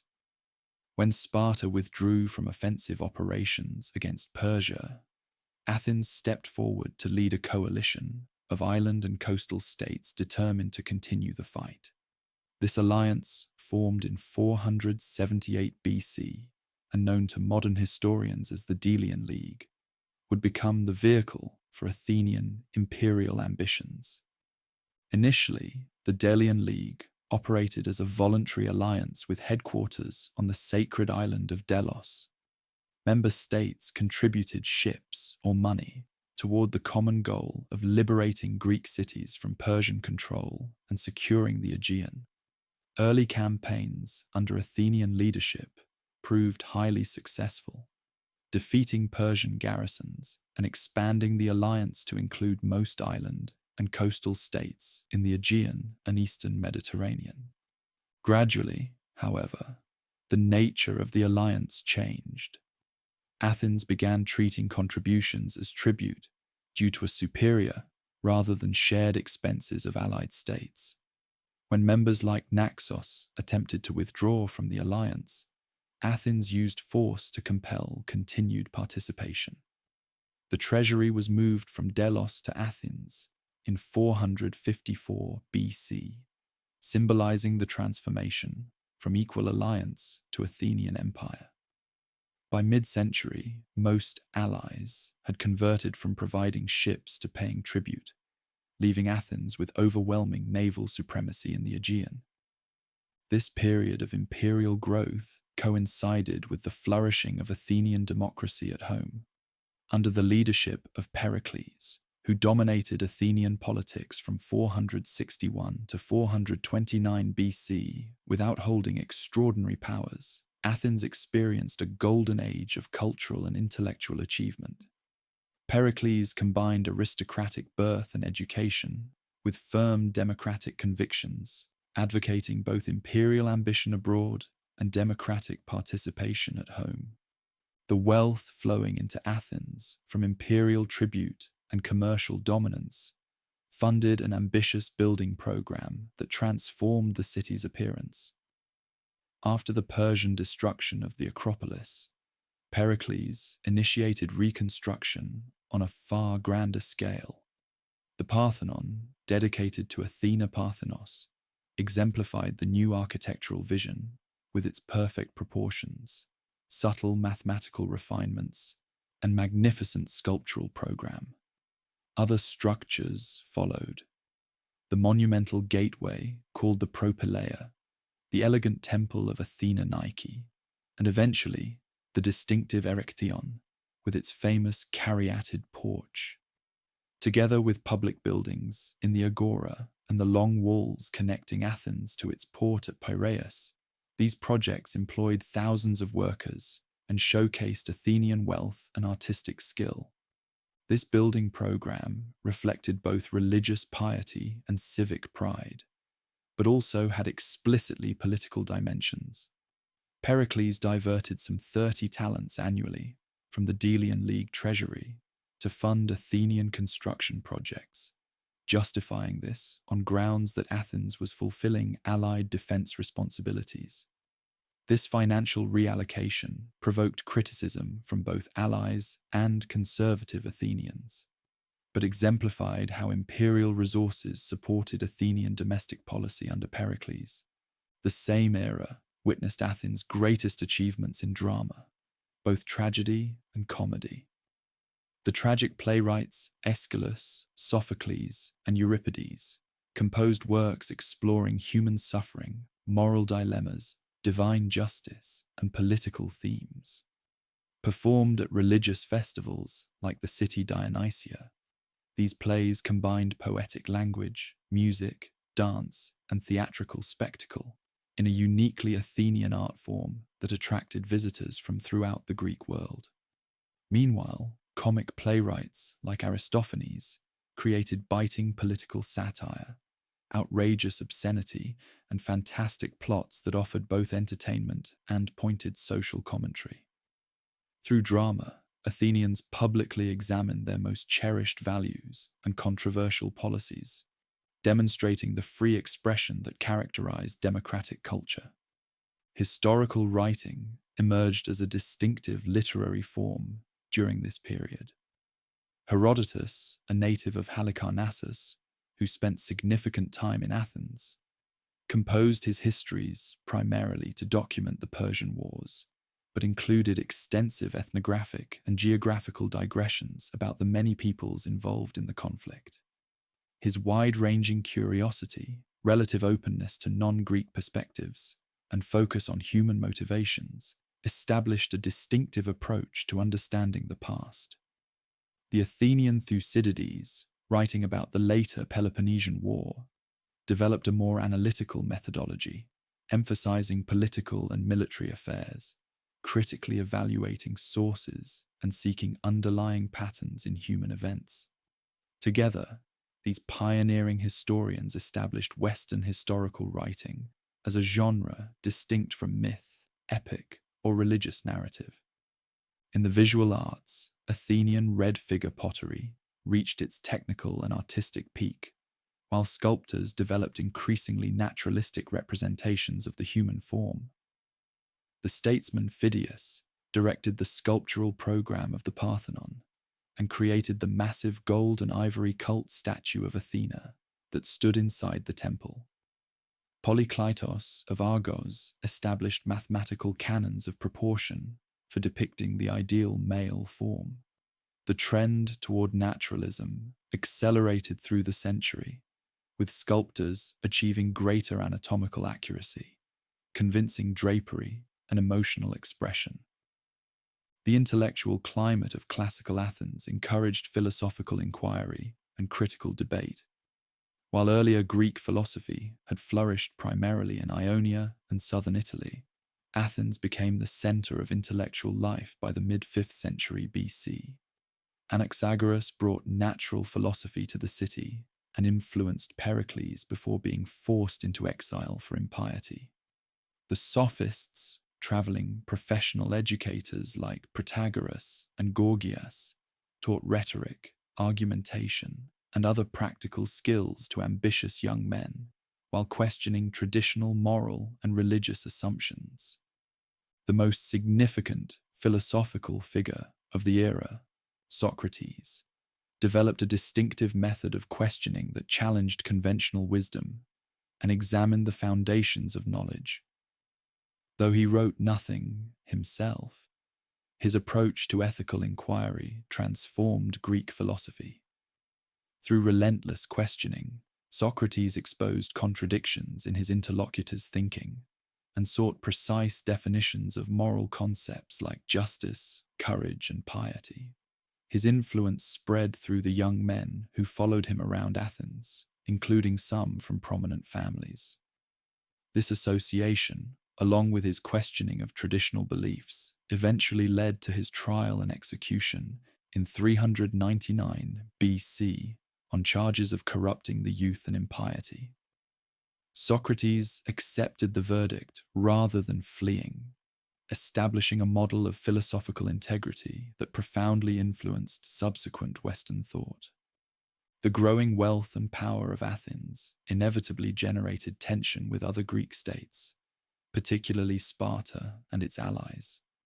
The two systems represented diametrically opposed values: Athens democratic, commercial, innovative, and maritime; Sparta oligarchic, agricultural, traditional, and land-based. For a time, a formal peace between them maintained an uneasy balance, with each predominant in its own sphere. However, friction increased as Athens consolidated its maritime empire and intervened in disputes among Sparta's neighbors.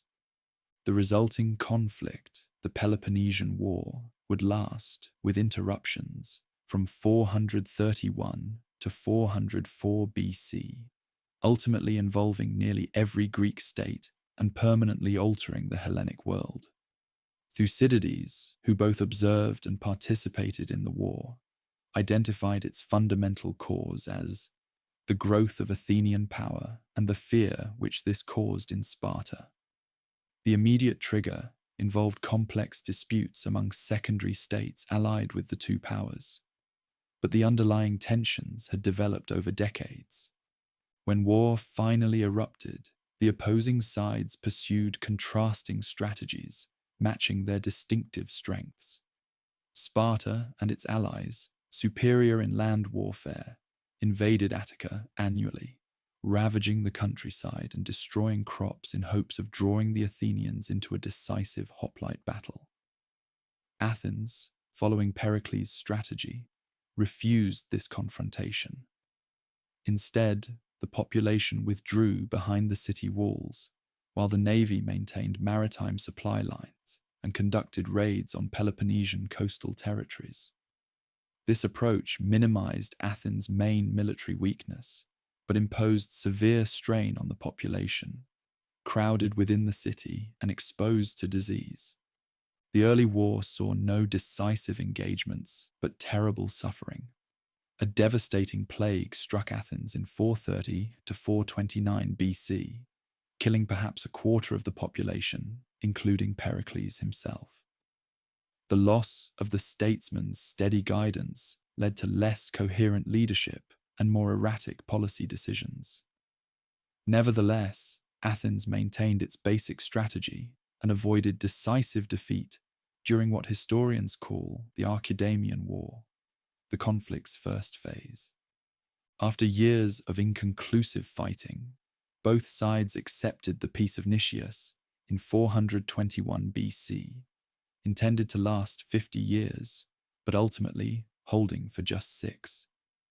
This breathing space benefited Athens, allowing partial recovery of its strength but underlying tensions remained unresolved.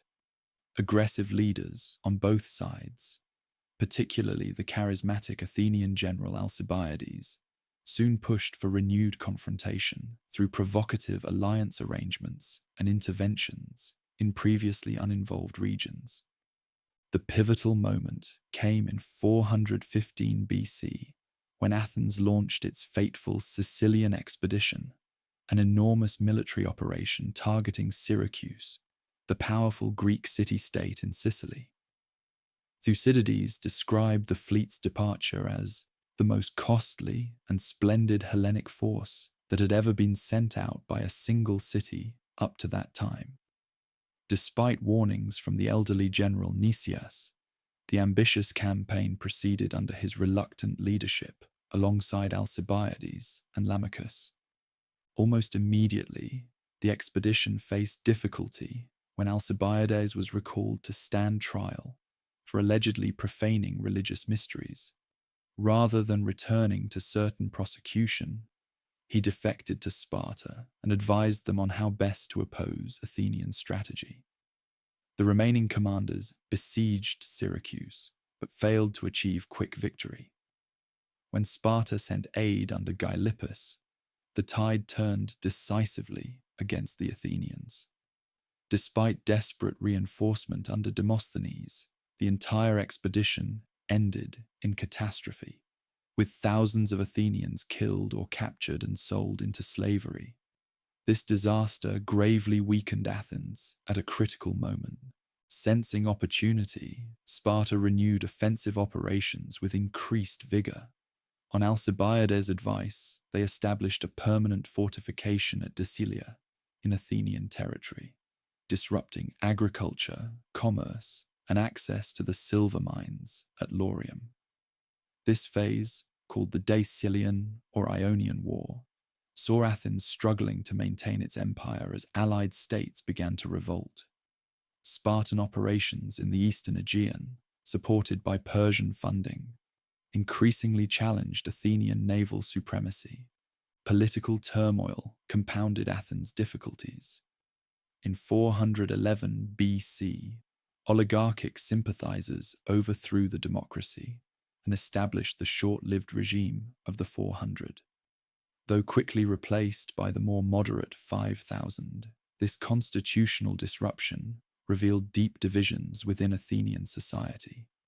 Full democracy was restored by 410 BC, but factional tension persisted. Athens enjoyed temporary resurgence under the rehabilitated leadership of Alcibiades, who had changed sides again. Several naval victories suggested the possibility of negotiated peace on favorable terms. However, after a subordinate commander suffered defeat at Notium in 406 BC, Alcibiades was blamed and driven into exile once more. At Arginusae, Athens won its last major victory, but controversy over the failure to rescue sailors from damaged ships led to the trial and execution of 6 generals, depriving Athens of experienced leadership. The decisive battle came at Aegospotami in 405 BC, where the Spartan admiral Lysander captured nearly the entire Athenian fleet while crews were ashore. This naval catastrophe left Athens defenseless. Without control of the sea lanes, the city soon faced starvation under Spartan blockade. By spring 404 BC, Athens surrendered on harsh terms: demolition of the long walls and fortifications, surrender of all but 12 ships, acceptance of Spartan leadership, and recall of exiled oligarchs. The Delian League was dissolved, and Athens' maritime empire collapsed. The aftermath brought further suffering to Athens. A Spartan-backed oligarchic regime known as the 30 Tyrants, led by Critias, executed or exiled democratic supporters and confiscated property from wealthy citizens. Their brutal rule lasted only about 8 months, before exiled democrats under Thrasybulus defeated them in a brief civil conflict. Remarkably, the restored democracy implemented a general amnesty, forbidding prosecution for most actions during the oligarchic period. This act of political reconciliation helped heal civic divisions and allowed Athens to recover much of its cultural and economic vitality, though its imperial power was permanently broken. Beyond Athens, the Peloponnesian War transformed the Greek world. Sparta emerged as the dominant power, but proved ill-equipped for imperial leadership. Without Athens' naval experience or administrative systems, the Spartans struggled to maintain order among former Athenian allies. Their heavy-handed governance, military occupations, and support for narrow oligarchies generated widespread resentment. The emancipation of Messenia in 369 BC would eventually deprive Sparta of its economic foundation and reduce it to second-rate status. But long before then, its brief hegemony faced serious challenges. Persian influence increased substantially in the Eastern Aegean, with the Great King playing Greek states against each other through diplomatic machinations and selective financial support. The Peace of Antalcidas in 387 BC explicitly acknowledged Persian control over Greek cities in Asia Minor, a humiliating concession that highlighted how internecine conflict had weakened the Greek position relative to their old adversary. Thebes emerged as a significant power in the early 4th century BC under the leadership of Epaminondas and Pelopidas. Their revolutionary military tactics, particularly the deepened left wing of the phalanx, proved decisive at the Battle of Leuctra in 371 BC, where they shattered Spartan military prestige. Theban campaigns into the Peloponnese freed Messenia from Spartan control and established allied democracies in Arcadia. For a brief period, Thebes exercised hegemony in central Greece, before Epaminondas fell at the Battle of Mantinea in 362 BC. Athens partially recovered its prominence, forming a second Athenian confederacy in 377 BC that briefly revived some aspects of its former naval power. However, this alliance was explicitly structured to prevent the abuses that had transformed the Delian League into an empire, with formal guarantees of member autonomy. When Athens nevertheless began treating allies imperially during the social war of 357 to 355 BC, the confederation disintegrated, ending Athenian prospects for renewed hegemony. This era of shifting alliances and inconclusive conflicts created a power vacuum in the Greek world. While the major polis exhausted themselves in warfare, a previously marginal kingdom in northern Greece was quietly building its strength. Under the leadership of Philip II, who gained the throne in 359 BC, Macedon would fundamentally alter the course of Greek history, bringing an end to the classical age of independent city-states and initiating a new chapter in Mediterranean civilization. The conclusion of the Peloponnesian War left the Greek world profoundly transformed. Athens, stripped of its empire and much of its power, struggled to recover from devastating defeat. Sparta, triumphant but ill-suited for hegemonic leadership, attempted to impose its will on former Athenian allies. The political landscape that had defined the 5th century disintegrated into a more fluid arrangement of shifting alliances, rising powers, and foreign intervention. Sparta's victory in 404 BC established it as the dominant Greek power, but its attempts to exercise leadership revealed fundamental weaknesses in Spartan imperial capacity. Under commanders like Lysander, who had engineered the final victory over Athens, Sparta installed narrow oligarchies, loyal to Spartan interests in many former Athenian allied states. These deikarchies, or governments of 10, backed by Spartan military governors called harmosts, generated widespread resentment among local populations accustomed to greater autonomy or democratic governance. The Spartan approach reflected both ideological commitment to oligarchy and practical limitations of Spartan society. The small citizen body, continuing to shrink due to property requirements and battlefield losses, could not provide sufficient manpower for direct administration of a far-flung empire. The Spartan educational system, focused exclusively on military training, had not prepared its citizens for complex financial or diplomatic management. Most fundamentally, the Spartan ethos, centered on military discipline and isolation from corrupting foreign influences, proved incompatible with the cosmopolitan engagement required for successful imperial leadership. These contradictions soon produced conflict between Sparta and its former allies. Corinth and Thebes, which had fought alongside Sparta against Athens throughout the Peloponnesian War, became increasingly alienated by Spartan high-handedness and ambition.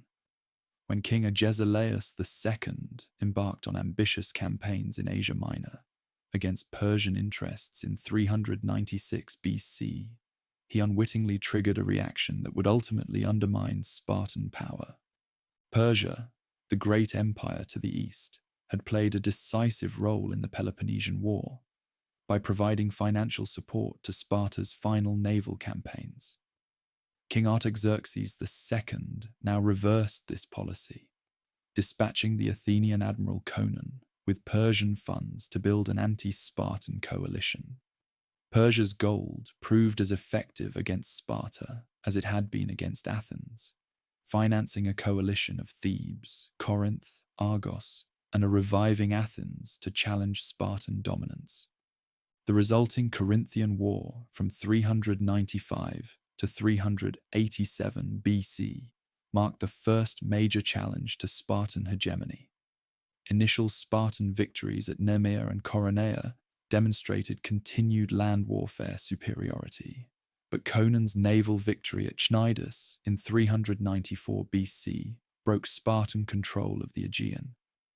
The conflict dragged on inconclusively for years, draining resources from all Greek participants while Persian influence steadily increased. The war's resolution came through Persian diplomatic intervention rather than decisive battlefield victory. The Peace of Antalcidas, also called the King's Peace, imposed terms dictated by the Persian monarch and enforced by Sparta. This settlement explicitly recognized Persian control over Greek cities in Asia Minor, a humiliating concession that sacrificed the freedom of Eastern Greeks, while mandating autonomy for all other Greek states except Persian-controlled Cyprus and Clazomene. The principle of autonomy, seemingly idealistic, actually served Spartan interests by justifying the breakup of opposing coalitions, particularly the emerging Boeotian Federation led by Thebes. This settlement restored temporary Spartan predominance, but at significant cost to pan-Hellenic interests and Sparta's own moral standing. By collaborating with Persia against fellow Greeks, Sparta betrayed the legacy of the Persian Wars and its own tradition of championing Greek freedom. This moral compromise, combined with increasingly heavy-handed interventions in other Greek states, accelerated the erosion of Spartan prestige and legitimacy. Sparta's declined further through a series of strategic miscalculations. In 382 BC, a Spartan commander named Phebidas, while leading troops northward past Thebes, seized the Theban citadel with the cooperation of pro-Spartan Theban aristocrats. Though officially unauthorized, this coup received tacit approval from King Agesilaus, who remarked that the only relevant question was whether the action benefited Sparta. This naked power politics installed a narrow oligarchy in Thebes backed by Spartan military occupation. The Theban coup exemplified Sparta's abandonment of principled leadership in favor of opportunistic domination. Similar interventions occurred in Mantinea, Phlius, and other cities, generating widespread antipathy towards Spartan hegemony.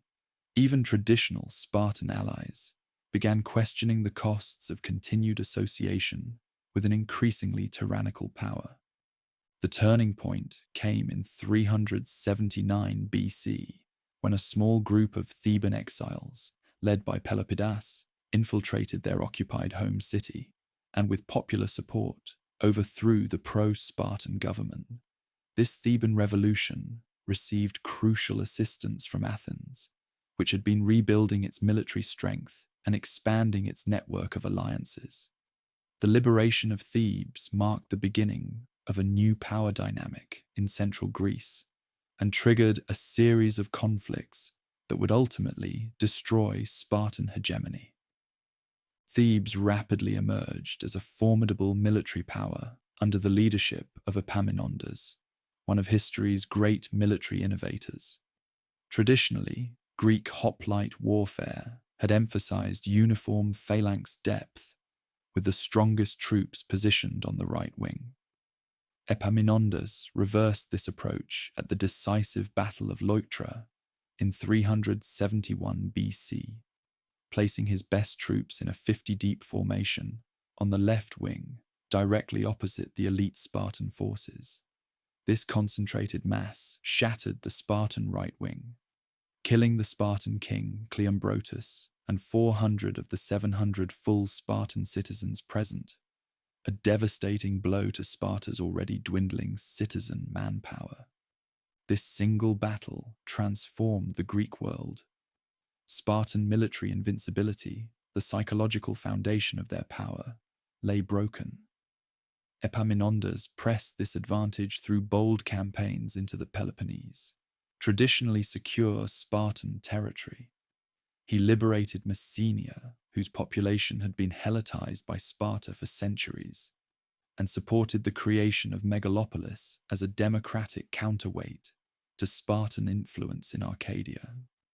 These actions struck at the economic and strategic foundations of Spartan power. Without Messenia's agricultural production worked by Helot labor, the Spartan system became unsustainable. Sparta's decline from Greek preeminence to regional irrelevance had begun. The period of Theban hegemony, though lasting less than a decade, reconfigured power relationships throughout Greece. Under Epaminondas and Pelopidas, Thebes organized a more formal Boeotian confederacy, created a professional standing army called the Sacred Band, and extended diplomatic connections as far as Thessaly and Macedon to the north and Sicily to the west.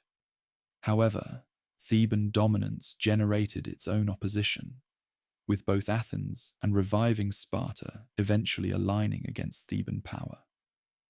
At Mantinea in 362 BC, these shifting alliances produced another major battle, with Epaminondas again demonstrating tactical brilliance but falling mortally wounded at the moment of victory.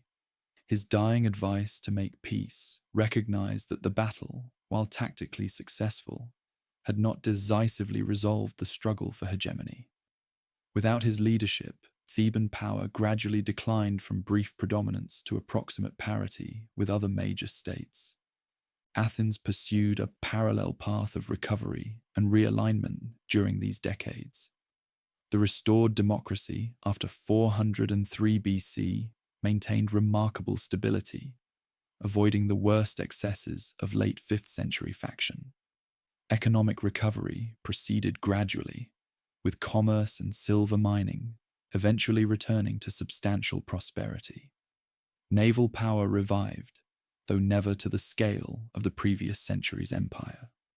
The Second Athenian League, formed in 377 BC, represented Athens' most successful attempt to rebuild its position as a leading naval power. Unlike the Delian League, this new alliance explicitly incorporated safeguards against Athenian imperial abuses. The decree of Aristoteles, which established the alliance, specifically prohibited Athenian land ownership in allied territories, the installation of Athenian garrisons or officials, and the imposition of tribute. Initially successful in attracting some 70 members, This confederacy helped check Spartan power and reasserted Athenian influence in the Aegean. However, old habits proved difficult to break.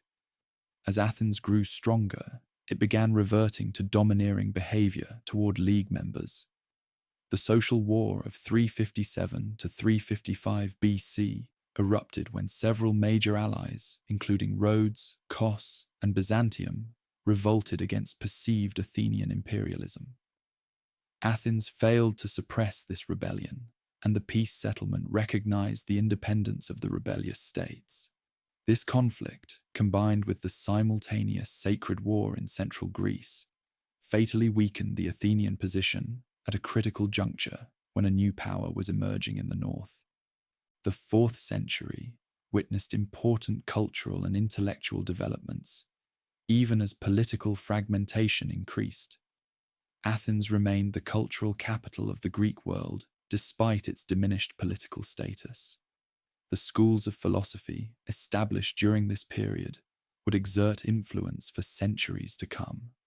Plato, a student of Socrates, founded his academy around 387 BC, an institution that would continue operating for over 900 years. Through dialogues featuring his master Socrates as the central figure, Plato explored metaphysics, epistemology, ethics, and political theory, developing a comprehensive philosophical system that considered the material world as merely an imperfect reflection of eternal, perfect forms, accessible only through reason. Plato's most brilliant student, Aristotle, established his own school called the Lyceum after breaking with his master on fundamental philosophical questions. Rejecting Plato's theory of forms, Aristotle developed a more empirically grounded approach, encompassing detailed studies of politics, ethics, logic, rhetoric, poetry, physics, metaphysics, and biology.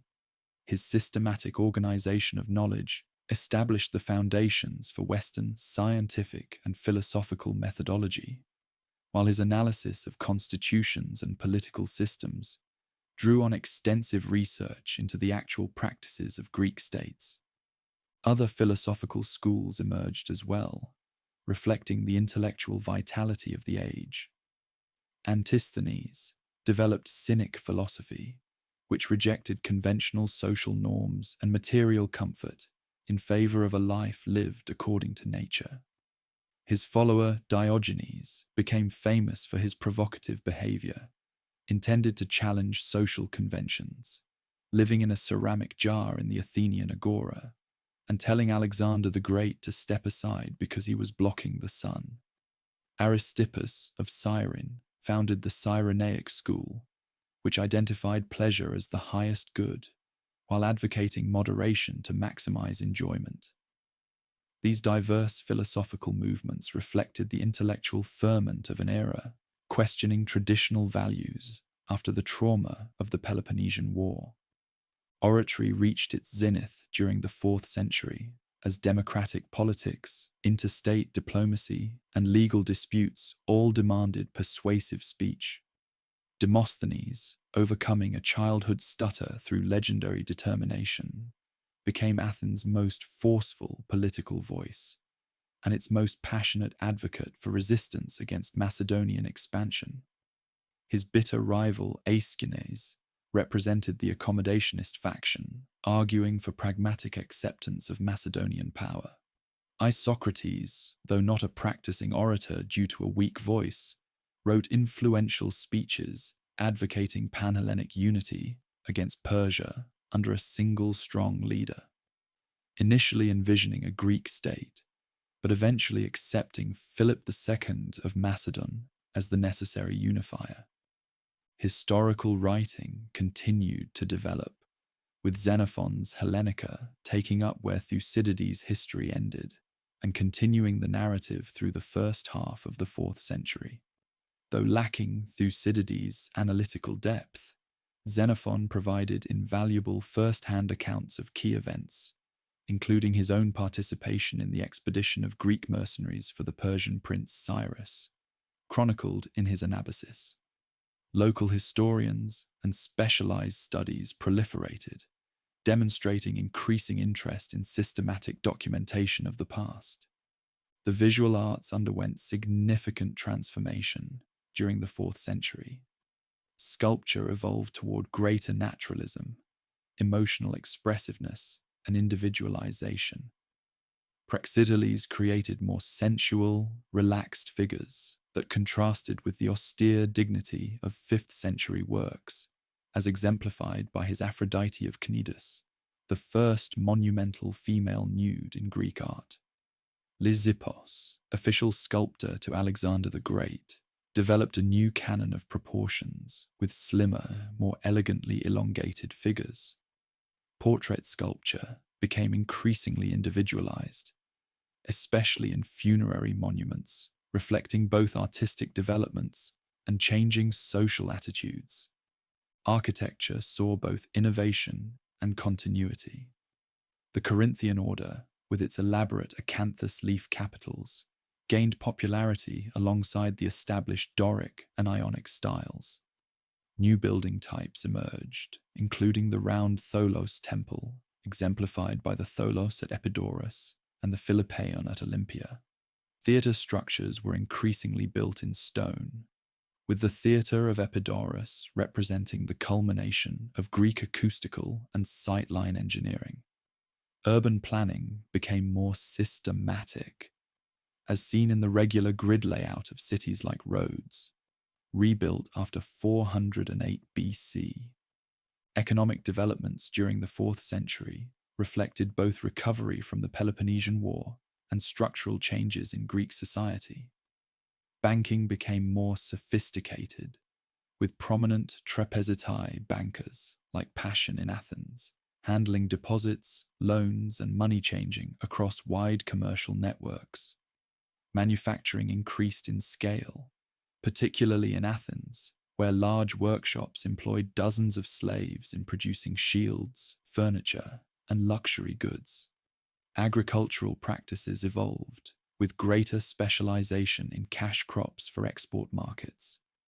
These developments increased overall prosperity while exacerbating inequality between wealthy elites and ordinary citizens, creating social tensions that would influence political developments. Military affairs underwent revolutionary changes that would ultimately render the traditional polis military system obsolete. The Peloponnesian War had already demonstrated the limitations of citizen hoplite armies for extended campaigns, leading to increased reliance on lightly armed troops, specialized units, and mercenaries. 4th century commanders, like Iphicrates, developed more flexible tactics, combining different troop types, while the Theban innovations of Epaminondas demonstrated that traditional phalanx warfare itself could be transformed through tactical ingenuity. Mercenary service became increasingly common as warfare grew more frequent, campaigns lengthened, and economic pressures pushed many Greeks to seek military employment.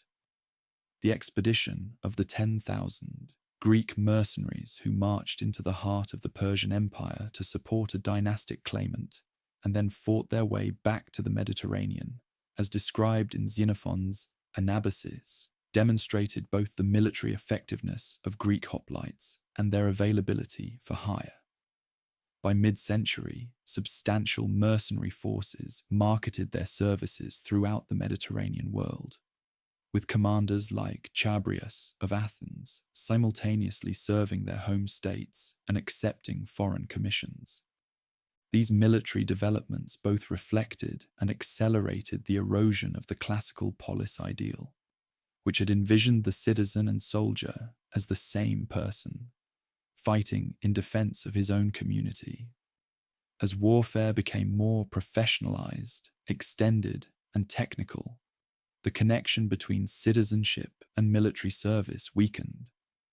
This separation undermined a core element of polis identity and created conditions where external powers with superior financial resources could harness Greek military skill for their own purposes. The most significant beneficiary of these changing conditions emerged on what Greeks had traditionally considered the margins of their world. Macedonia, a kingdom in northern Greece, historically dismissed by southern Greeks as backward and semi-barbaric, underwent rapid development in the mid-4th century under the leadership of Philip II, who seized the throne in 359 BC amid dynastic chaos and external threats. Philip combined exceptional personal abilities with a favorable historical moment. Exposed to Greek military techniques during his adolescent years as a hostage in Thebes, he observed Epaminondas's innovations firsthand.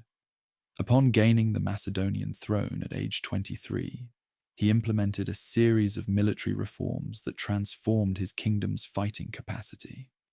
He established a professional standing army built around a corps of heavily armed infantry called the Pegetairoi, or foot companions. These troops carried longer spears than traditional hoplites and formed a more flexible phalanx formation. He developed the companion cavalry into an elite striking force capable of delivering decisive charges at critical moments in battle. He incorporated specialized units including archers, slingers, and engineers skilled in siege operations.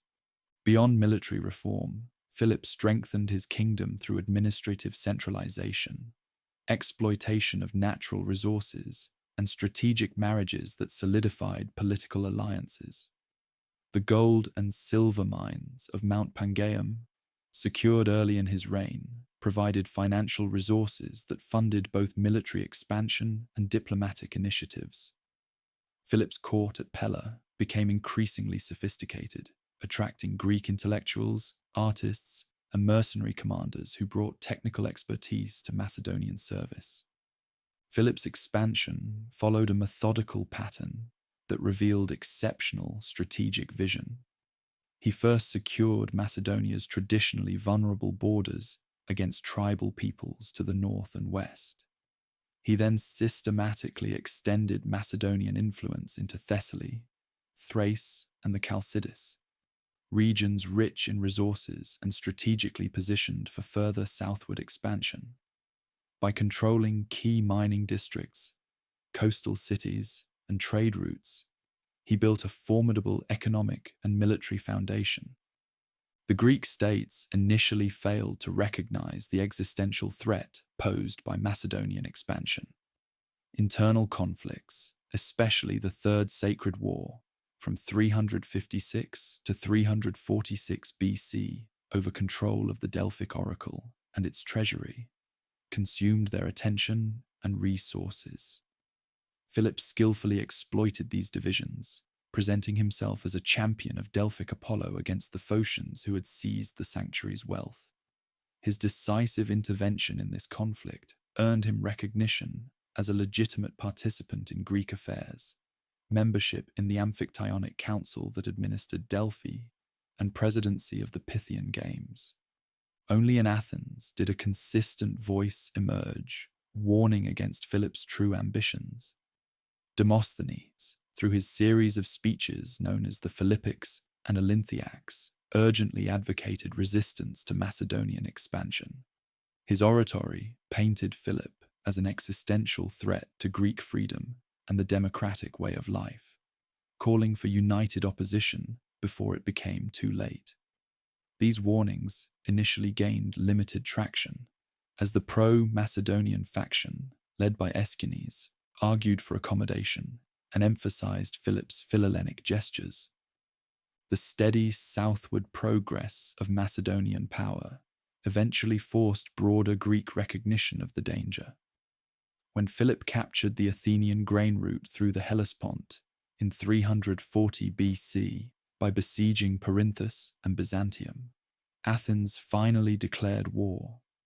Demosthenes achieved his greatest diplomatic success by forging an alliance between Athens and its traditional enemy Thebes to oppose Macedonian expansion. This unlikely coalition assembled a substantial force to block Philip's advance into central Greece. The decisive confrontation came at Chaeronea in Boeotia in August 338 BC. The combined Theban and Athenian army alongside contingents from other Greek states, faced Philip's veteran Macedonian forces.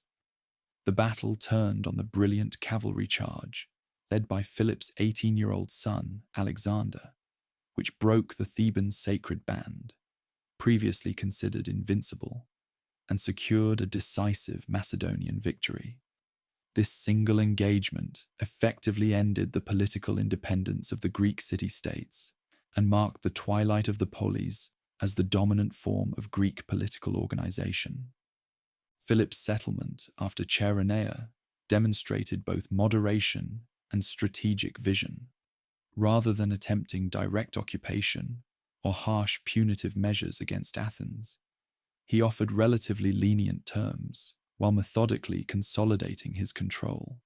He established Macedonian garrisons at key strategic points, including Thebes, Chalcis, and Corinth.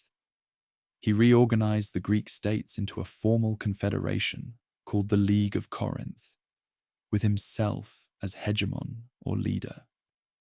This league bound members to follow Macedonian foreign policy, prohibited internal warfare between members, and guaranteed existing political systems against revolution, effectively freezing the status quo under Macedonian supervision. The culmination of Philip's Greek policy came in 337 BC, when the League of Corinth formally declared war on Persia, with Philip as supreme commander. This bold initiative positioned him as the champion of pan-Hellenic vengeance for the Persian invasions of the previous century, while simultaneously providing justification for maintaining military forces throughout Greece. By framing Macedonian hegemony within traditional Greek antagonism toward Persia, Philip co-opted Greek cultural memory for his own imperial ambitions. The planned Persian expedition, however, would be realized not by Philip, but by his son. In 336 BC, while attending his daughter's wedding festivities, Philip was assassinated by one of his bodyguards, Pausanias, whose personal motives became entangled with court intrigue. The throne passed to Alexander, who would transform his father's considerable achievement into one of history's most spectacular empires. Philip's achievement represented both the culmination and transcendence of 4th century trends. He mastered the new military techniques pioneered within the Greek world, but implemented them on a larger scale with greater resources. He recognized the political fragmentation that prevented effective Greek resistance and exploited it systematically. He appreciated Greek culture sufficiently to present himself as its champion, while fundamentally transforming its political foundations. Under his leadership, Macedonia evolved from a peripheral monarchy to the dominant power in the Greek world, setting the stage for the Hellenistic age that would follow. The 4th century thus witnessed the paradoxical, simultaneous flourishing and political decline of Greek civilization. While philosophy, art, literature, and science achieved new heights of sophistication, the autonomous polis that had provided their institutional context weakened and ultimately surrendered sovereignty to Macedonian hegemony. This political transformation did not immediately diminish Greek cultural vitality. Indeed, the Hellenistic age would see Greek influences spread across a vastly expanded geographical area. But the distinctive synthesis of cultural achievement and civic participation that characterized classical Greece had reached its conclusion, giving way to new forms of social and political organization that would characterize the Mediterranean world for centuries to come. When Alexander ascended the Macedonian throne in the summer of 336 BC, few could have predicted that this 20-year-old king would transform the world within 13 extraordinary years. The son of Philip II and his principal wife Olympias, Alexander had received an exceptional education that combined traditional Macedonian values with Greek intellectual training. His formative years were spent between the royal court at Pella, where he witnessed his father's military and political achievements, and studies under Aristotle at Mieza, where he absorbed Greek literature, philosophy, and scientific knowledge. This blend of Macedonian martial tradition and Hellenic intellectual refinement produced a ruler of remarkable complexity and ambition. Alexander's ascension faced immediate challenges. His father's assassination created a dangerous power vacuum, with multiple succession candidates and restless subject peoples eager to test the new ruler. The young king moved decisively to secure his position. He swiftly eliminated potential rivals to the throne, including his cousin Amintas and two princes from Lyncestis. Meanwhile, southern Greek states, particularly Thebes and Athens, mistook the transition as an opportunity to reclaim independence from Macedonian dominance. Alexander's response demonstrated the military decisiveness that would characterize his reign. Rapidly marching south with his father's veteran army, he reasserted Macedonian authority before full-scale rebellion could materialize. When Thebes revolted in 335 BC, Alexander made a brutal example of the city, destroying it completely except for temples and the house of the poet Pindar. 6,000 Thebans were killed, and the survivors sold into slavery, a shocking atrocity by Greek standards that effectively discouraged further resistance. With Greece subdued, Alexander secured his northern borders through campaigns against Thracian tribes and Illyrian forces, displaying the tactical brilliance that would soon astonish the Persian Empire. By spring 334 BC, Alexander was prepared to launch the Persian expedition his father had planned. He crossed the Hellespont with approximately 37,000 troops, a modest force compared to the vast resources of the Persian Empire, but composed of experienced infantry, elite cavalry, and specialized units, including engineers and light troops. Leaving Antipater as regent in Macedonia with a substantial reserve force, Alexander embarked on what would become one of history's most extraordinary military adventures. The expedition's first major engagement occurred at the Granicus River in northwestern Anatolia.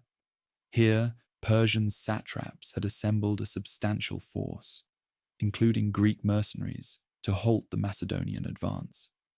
Alexander personally led his companion cavalry in a daring river crossing under enemy fire, creating confusion in Persian ranks. The subsequent battle ended in complete Macedonian victory, with Alexander distinguishing himself through personal courage, while nearly being killed when his helmet was cleaved by a Persian nobleman's sword. This victory opened western Anatolia to Macedonian control. Alexander implemented a strategic policy that set a pattern for his future conquests. Persian officials were replaced with Macedonian or Greek administrators. Tribute payments were maintained but redirected to Alexander's treasury, and Greek cities along the coast were liberated from Persian control and enrolled in the League of Corinth. This combination of administrative continuity and political reorganization allowed relatively smooth transition to Macedonian rule. Rather than pursuing the fleeing Persian forces eastward, Alexander moved south along the Anatolian coast, securing ports and naval bases to neutralize Persian maritime strength.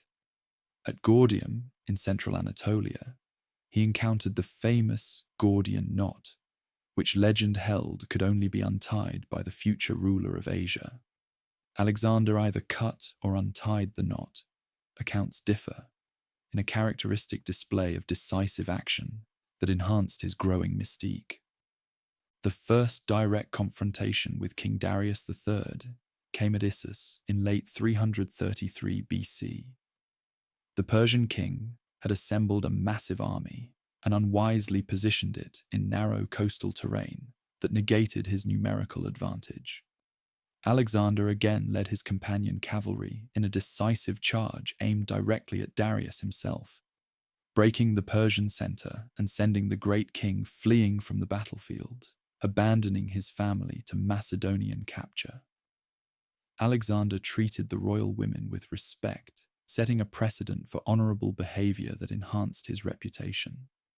Following this victory, Alexander faced a strategic choice between pursuing Darius immediately eastward or securing the eastern Mediterranean coastline first. He chose the latter, recognizing that Persian naval power could threaten his supply lines and communications with Greece. This decision led to the famous Siege of Tyre, a 7-month operation of unprecedented engineering complexity. When the Tyrians rejected Alexander's demand to enter their island city and sacrifice at the temple of Melkart, he constructed a causeway connecting the mainland to the island, deployed siege engines, and ultimately captured the city by assault. His subsequent harsh treatment of Tyre, mass executions, and enslavement of survivors demonstrated that resistance would bring severe consequences. The coastal campaign continued with the siege of Gaza, where Alexander was wounded twice before capturing the city. By late 332 BC, he entered Egypt, which surrendered without resistance, weary of Persian rule. The Egyptians welcomed him as liberator and pharaoh, a divine kingship that complemented Alexander's growing sense of special destiny. During his Egyptian sojourn, he founded the first and most famous of his many cities, Alexandria, strategically located to become a commercial and cultural center connecting Egypt to the Mediterranean world. One of the most consequential episodes of Alexander's Egyptian stay was his visit to the oracle of Zeus Ammon at Siwa Oasis, deep in the Libyan desert. What transpired there remains mysterious, but afterward, Alexander increasingly emphasized his divine connections, leading to tensions with Macedonian commanders accustomed to more traditional relationships with their king. Some ancient sources suggest the oracle confirmed Alexander as the son of Zeus, a claim his mother Olympias had intimated regarding his conception. By 331 BC, Alexander was ready to confront Darius again. Turning eastward, he crossed the Euphrates and Tigris rivers unopposed and met the Persian army at Gaugamela near modern Mosul. Darius had assembled an even larger force than at Issus, including contingents from the empire's eastern provinces and war elephants from India. Fighting on open ground chosen by the Persians, Alexander faced his greatest military challenge. The Battle of Gaugamela demonstrated Alexander's tactical genius at its height. Recognizing that the Persian army stretched wider than his own forces, he arranged his troops at an angle to the enemy line and led his right wing in a charge that drew Persian forces away from their center. When a gap appeared in the Persian line, Alexander led his companion cavalry in a direct charge toward Darius, who once again fled the battlefield. The Persian army disintegrated, and though Darius escaped, the battle effectively ended the Achaemenid Empire. Alexander had defeated the greatest power of the age in just 3 major engagements over 3 years. The victorious Macedonians proceeded to Babylon, which surrendered without resistance. Alexander respected Babylonian religious and cultural traditions, sacrificing to local gods and maintaining administrative structures while installing his own officials in key positions. This policy of cultural accommodation, balanced with political control, characterized his approach throughout the conquered territories. Alexander continued to the Persian ceremonial capital of Persepolis, capturing immense treasure that resolved his financial challenges. After months of residence, he allowed the royal palace to burn in what ancient sources describe as either drunken excess or calculated symbolism of vengeance for the Persian burning of Athens more than 150 years earlier.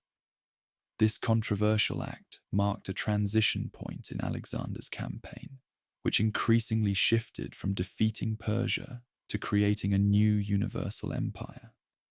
The pursuit of Darius became Alexander's next focus, but before Macedonian forces could capture him, the Persian king was murdered by the Bactrian satrap Bessus, who proclaimed himself Darius's successor. Alexander honored his royal adversary with a proper burial and adopted aspects of Persian court ceremony, a development that troubled his Macedonian companions who saw themselves as conquerors, not participants in an Asian monarchy. These tensions erupted in 330 BC, when Alexander uncovered a conspiracy led by Philotas, son of his senior general Parmenion. After Philotas confessed under torture, Alexander executed him and dispatched assassins to eliminate Parmenion as well, though the older general had no proven involvement.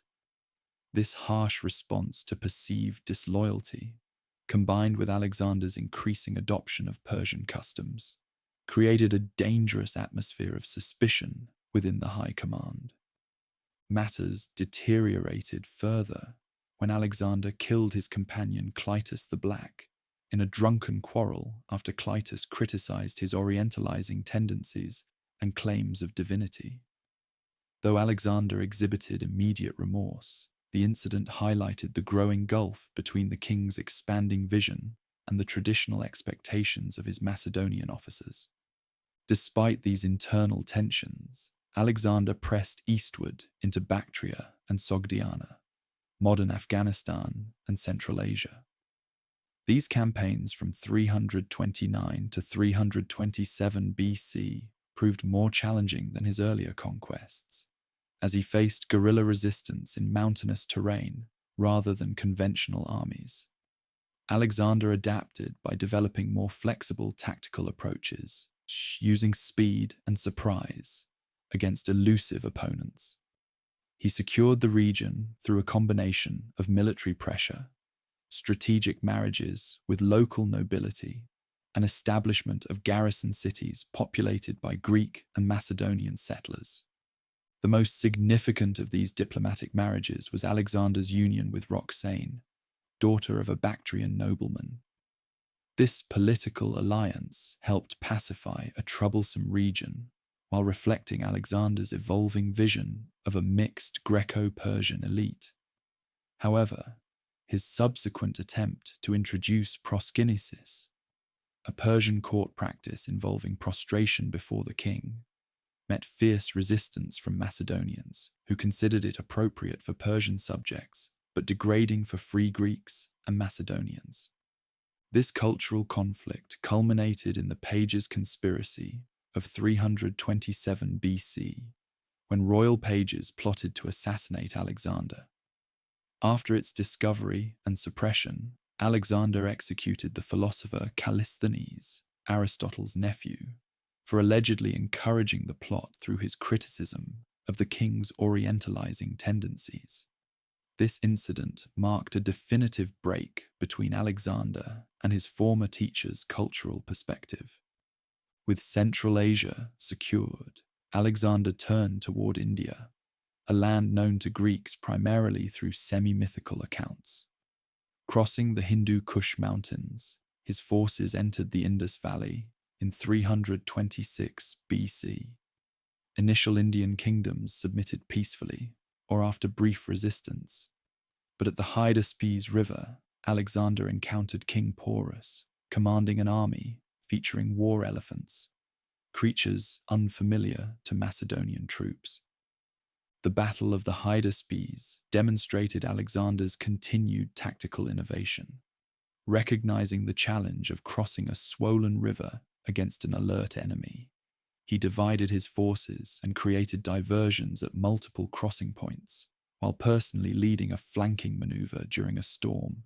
The subsequent battle proved difficult, with elephants initially creating havoc among Macedonian formations. But Alexander's combined arms tactics ultimately prevailed. Impressed by Porus's courage, Alexander reinstated him as a subordinate ruler, following his practice of incorporating capable local leadership into his imperial structure. Alexander intended to press eastward to the Ganges and beyond, but at the Hyphasis River, his exhausted army finally refused to continue. After 3 days of attempting to persuade them, Alexander reluctantly agreed to turn back, marking the eastern limit of his conquests. The return journey featured new challenges, including a nearly fatal wound Alexander received while storming a city of the Mali people in what is now Pakistan. The final phase of Alexander's campaigns involved the difficult march through the Gedrosian desert, where heat, thirst, and starvation caused more casualties than battle. Alexander shared his troops' hardships, reportedly pouring out water offered to him alone, a gesture that maintained his bond with ordinary soldiers despite growing distance from his officers. Upon returning to the Persian heartland in 324 BC, Alexander faced the challenge of consolidating his vast conquests into a functioning empire. At Susa, he held a mass wedding ceremony where he and 90 of his officers married Persian or other Eastern noblewomen, symbolizing his vision of cultural fusion. He also incorporated 30,000 Persian youths, trained in Macedonian military methods, into his army, signaling that ethnic Macedonians would share imperial responsibilities with Persian counterparts. These policies provoked resistance from traditional Macedonians. At Opis, the announcement that veterans would be sent home with generous rewards triggered a mutiny among troops who resented Eastern influences and feared replacement. Alexander responded with a powerful speech, invoking their shared hardships and achievements, followed by a great banquet of reconciliation that temporarily eased tensions. Alexander's final year witnessed intensive administrative organization and ambitious planning. He received embassies from across the Mediterranean world, including possibly Rome, demonstrating his status as the dominant figure of his age. His plans reportedly included circumnavigation of Arabia, conquest of North Africa west of Egypt, and campaigns against Carthage and Western Mediterranean powers. The scale of these ambitions suggests Alexander envisioned a truly universal empire, encompassing the entire known world. Before implementing these plans, Alexander contracted a fever in Babylon, possibly typhoid or malaria, though ancient sources hint at poisoning. After days of declining health, he died on June 10th or 11th, 323 BC, just before his 33rd birthday. According to tradition, when asked to whom he left his empire, he replied, "To the strongest," ensuring conflict among his ambitious generals. His body, prepared for transport to Macedonia, was ultimately diverted to Egypt, where it became a powerful symbol of legitimacy for the Ptolemaic dynasty. Alexander's 13-year reign permanently transformed the ancient world. His conquests ended the Persian Empire, spread Greek culture throughout the Near East, opened trade routes between Europe and Asia, established dozens of new cities, and created unprecedented contact between diverse civilizations. His campaigns surveyed previously little-known regions, advancing geographical knowledge and scientific inquiry. Most significantly, he initiated the Hellenistic era, when Greek language and culture became the common currency of elites across a vast region from the Mediterranean to the borders of India. Beyond these tangible achievements, Alexander created an enduring legend.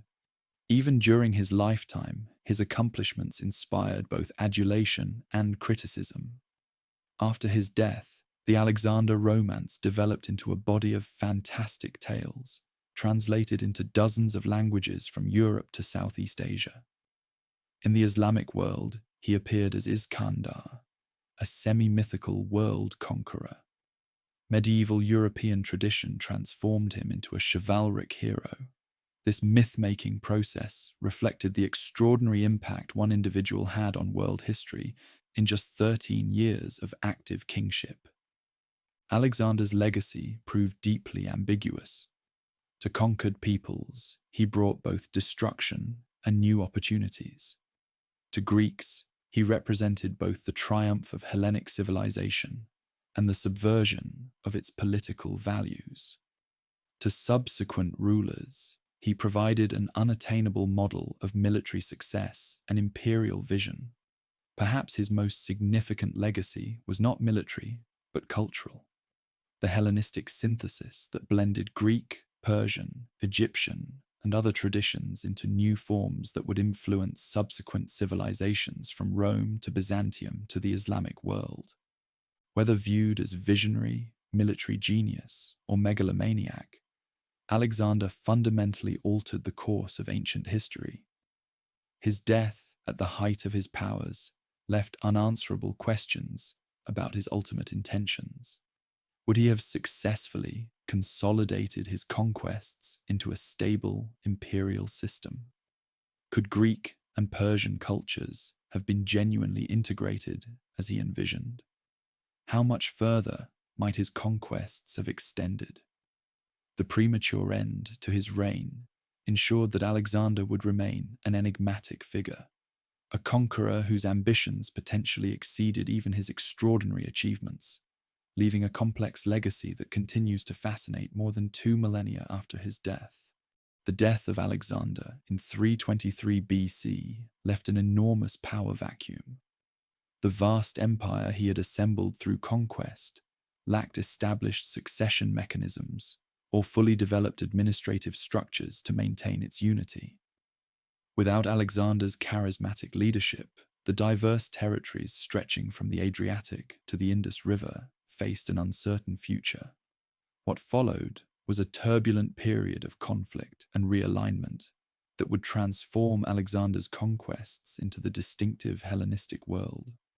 The immediate question of succession proved intractable. Alexander left a half-brother, Aridaeus, who suffered from mental disability, and a posthumous son, Alexander IV, born to Roxane shortly after the conqueror's death.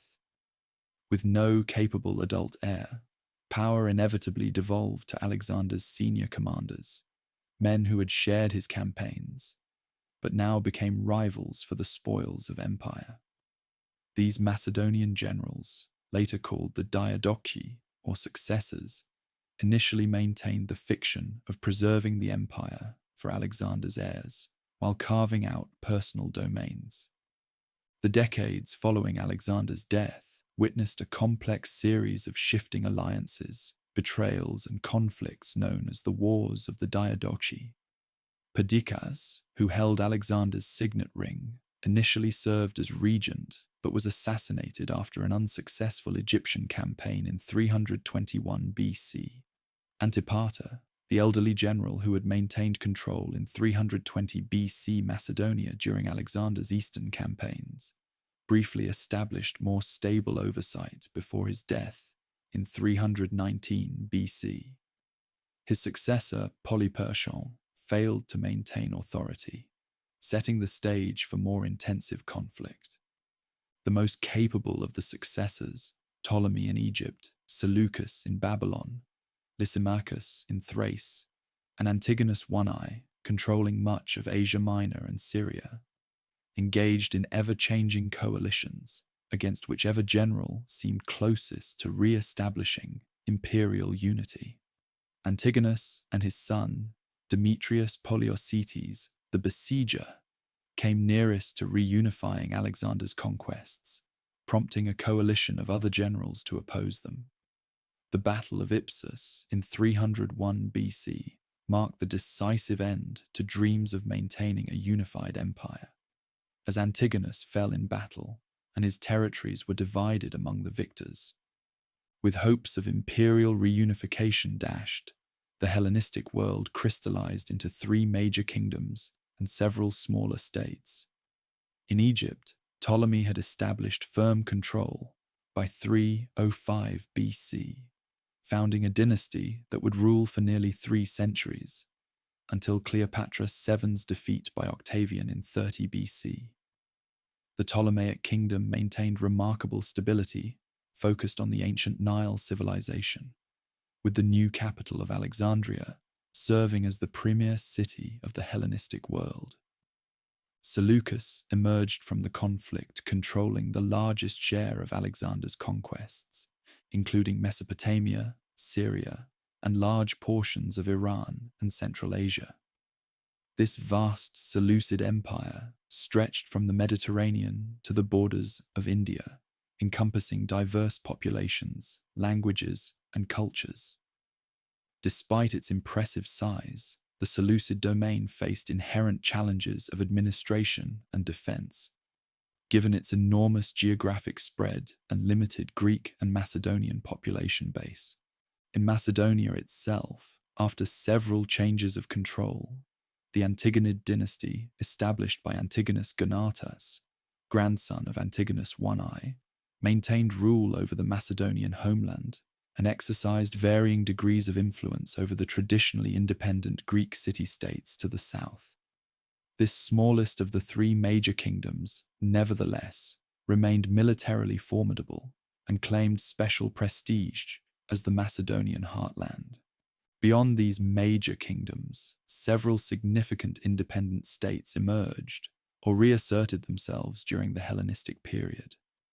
The island of Rhodes developed into a major commercial power, safeguarding maritime trade while maintaining neutrality among the great kingdoms.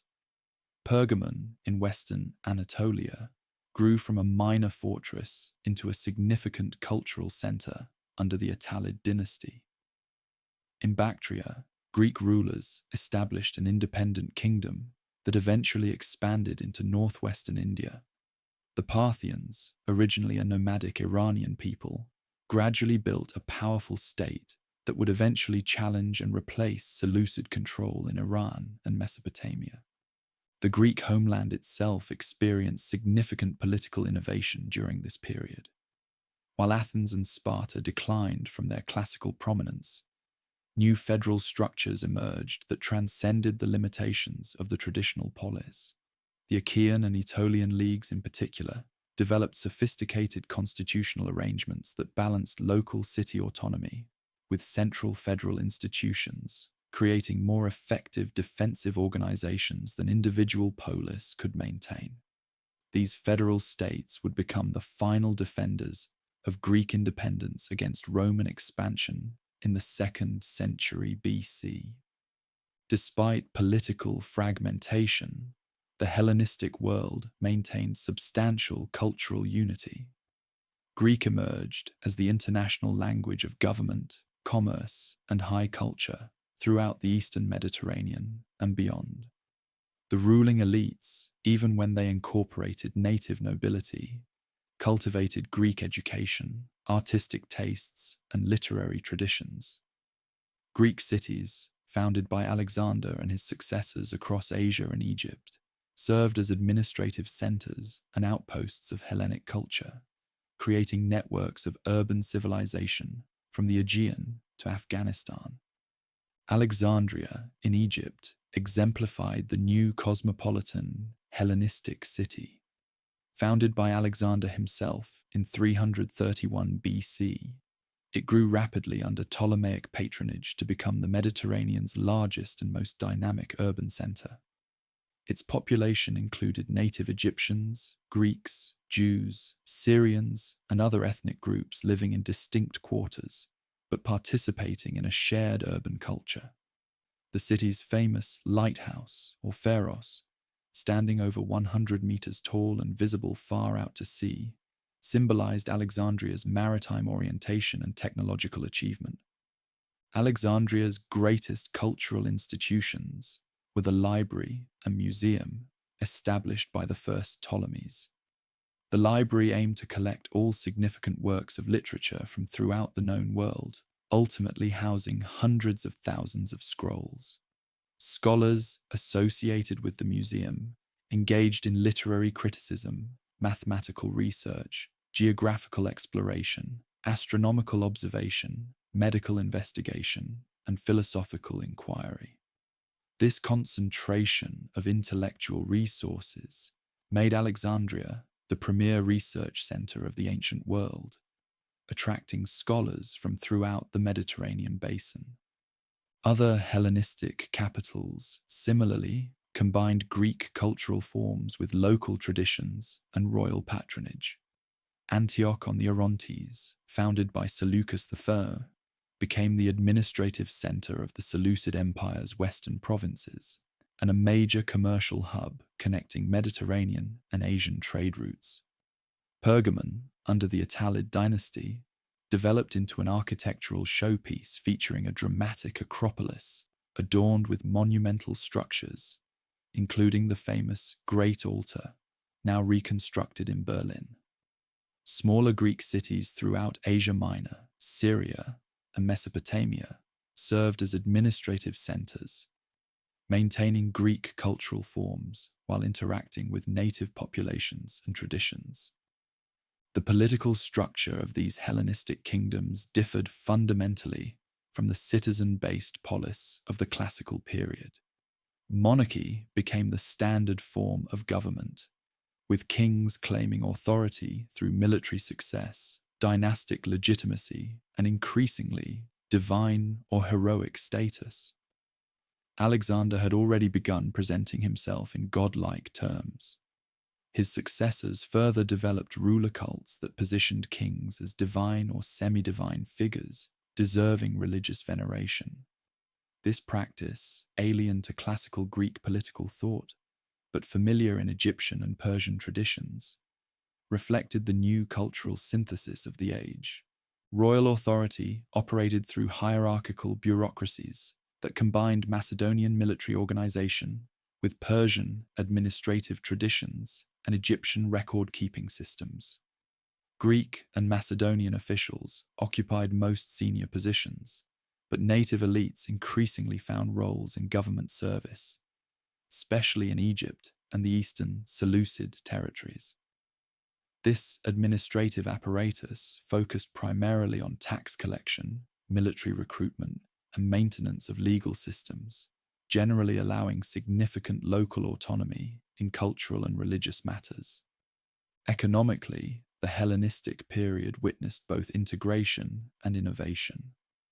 Alexander's conquests had released vast quantities of Persian treasury gold into circulation, stimulating commercial activity throughout the Mediterranean and Middle East. The successor kingdoms maintained relatively stable currencies, facilitating long-distance trade. New agricultural techniques spread through scholarly exchange and practical experimentation, while irrigation systems expanded cultivated land in Egypt and Mesopotamia. Maritime commerce flourished, connecting ports from Spain to India through increasingly sophisticated networks of merchants, bankers, and shipping specialists. Technological innovation accelerated during this period of intensified cultural exchange.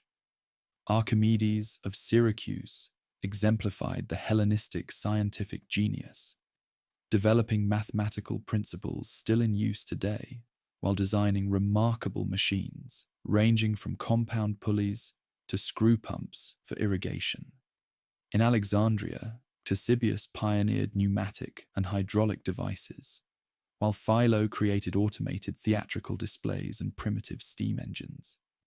Military engineering advanced significantly, with larger and more powerful catapults, massive siege towers, and warships of unprecedented size. Though primarily applied to warfare, elite entertainment, and royal prestige projects, rather than broad economic development, this technological creativity demonstrated the innovative potential of Hellenistic civilization.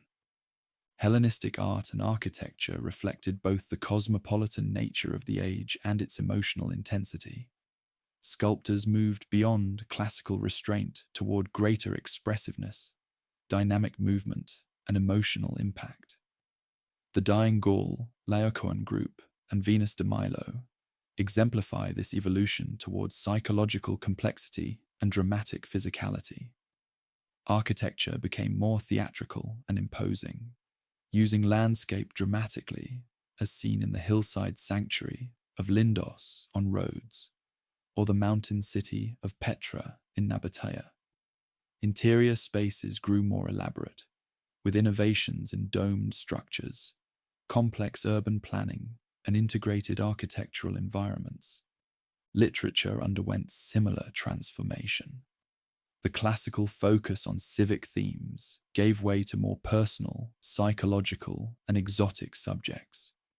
The Alexandrian poets, including Callimachus and Theocritus, cultivated shorter, more refined forms that displayed erudition and technical virtuosity rather than communal values. New genres emerged, including the romantic novel and more realistic forms of comedy that explored ordinary life and relationships. Literary criticism developed as a specialized field, with scholars at Alexandria establishing authoritative texts of Homer and other classical authors through careful comparison of manuscripts. Philosophy evolved to address the challenges of a more cosmopolitan world, where traditional polis identity had weakened.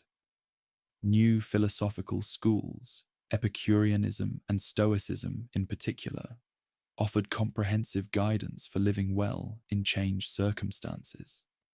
Epicurus established his garden in Athens, teaching that happiness came through moderate pleasure, withdrawal from politics, and freedom from supernatural fears. Stoicism, founded by Zeno of Citium, emphasized virtue, rational understanding of cosmic order, and fulfillment of social duties, regardless of external circumstances. Both schools, though differing in approach, helped individuals navigate a world where older civic identities had diminished relevance. Scientific inquiry flourished in the Hellenistic environment of royal patronage, library resources, and intellectual exchange.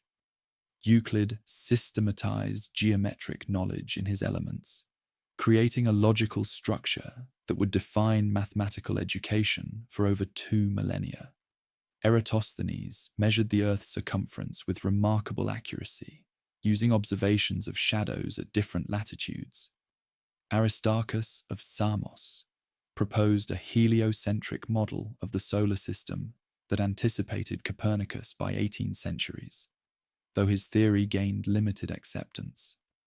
Medicine became more empirical through dissection practices at Alexandria, where Herophilus and Erasistratus investigated the nervous system, distinguished arteries from veins, and recognized the brain, rather than the heart, as the center of intelligence. Religious life during the Hellenistic period reflected both continuity and innovation. Traditional civic cults continued, but with diminished political significance as royal authority replaced polis sovereignty. Mystery religions, offering personal salvation and emotional experience, gained wider popularity, including the cults of Isis, Serapis, and Cybele. Astrology, imported from Babylonian sources, spread throughout the Mediterranean world, offering cosmic explanations for personal destiny. Jewish communities in the diaspora maintained their monotheistic tradition while engaging with Greek philosophy and literary forms, producing the Septuagint Greek translation of Hebrew scriptures and philosophical works like the Wisdom of Solomon. Syncretic tendencies characterized Hellenistic religion, with deities from different traditions identified with one another based on similar functions or attributes. This process, called interpretatio Graeca, when Greeks identified foreign gods with their own pantheon, facilitated cultural exchange while preserving traditional forms. Gods like Serapis, deliberately created during the early Ptolemaic period by combining Greek and Egyptian divine elements, exemplified conscious religious syncretism designed to unite diverse populations. The position of women in Hellenistic society showed both constraints and new possibilities. Royal women like Olympias, Alexander's mother, and later Ptolemaic queens exercised significant political influence. Hellenistic queens appeared on coinage alongside or even without their husbands, controlled substantial personal wealth, and sometimes ruled directly as Cleopatra VII would most famously demonstrate. Beyond royal circles, evidence suggests somewhat greater economic independence for women in Hellenistic Egypt than in classical Greece, with Egyptian legal traditions allowing female property ownership influencing Greek immigrant practices. However, the fundamental patriarchal structure of ancient society remained largely intact. Military affairs grew increasingly professionalized and technical during the Hellenistic period. The successor kingdoms maintained standing armies, combining Macedonian-style phalanx infantry with various specialized units, including cavalry, light troops, and war elephants, adopted from Indian practice. Naval warfare featured ships of unprecedented size, particularly the massive quinqueremes and larger vessels of the Ptolemaic fleet. Fortification design evolved to counter advanced siege techniques, with multiple defensive walls, moats, and artillery positions becoming standard features of major cities. Professional soldiers, rather than citizen militias, formed the backbone of Hellenistic armies. Military colonies established by the Seleucids and Ptolemies throughout their territories provided land grants to veteran soldiers in exchange for service obligations, creating a permanent martial class. Mercenaries circulated throughout the Mediterranean, offering specialized skills to the highest bidder. These developments further separated military functions from citizenship, continuing the process that had begun during the 4th century BC. The Hellenistic world's balance of power remained relatively stable through the 3rd century BC, with the three major kingdoms, Ptolemaic, Seleucid, and Antigonid, checking each other through shifting alliances, while smaller states maintained independence by playing larger powers against one another. Periodic conflicts like the Syrian wars between the Ptolemies and Seleucids adjusted territorial boundaries without fundamentally altering the international system. This equilibrium, however, would not survive the westward expansion of a new Mediterranean power. Rome's entry into Eastern Mediterranean affairs fundamentally disrupted the Hellenistic power balance. Initially drawn into conflict with Macedonia during the First Macedonian War, Rome gradually increased its involvement in Greek and Hellenistic affairs.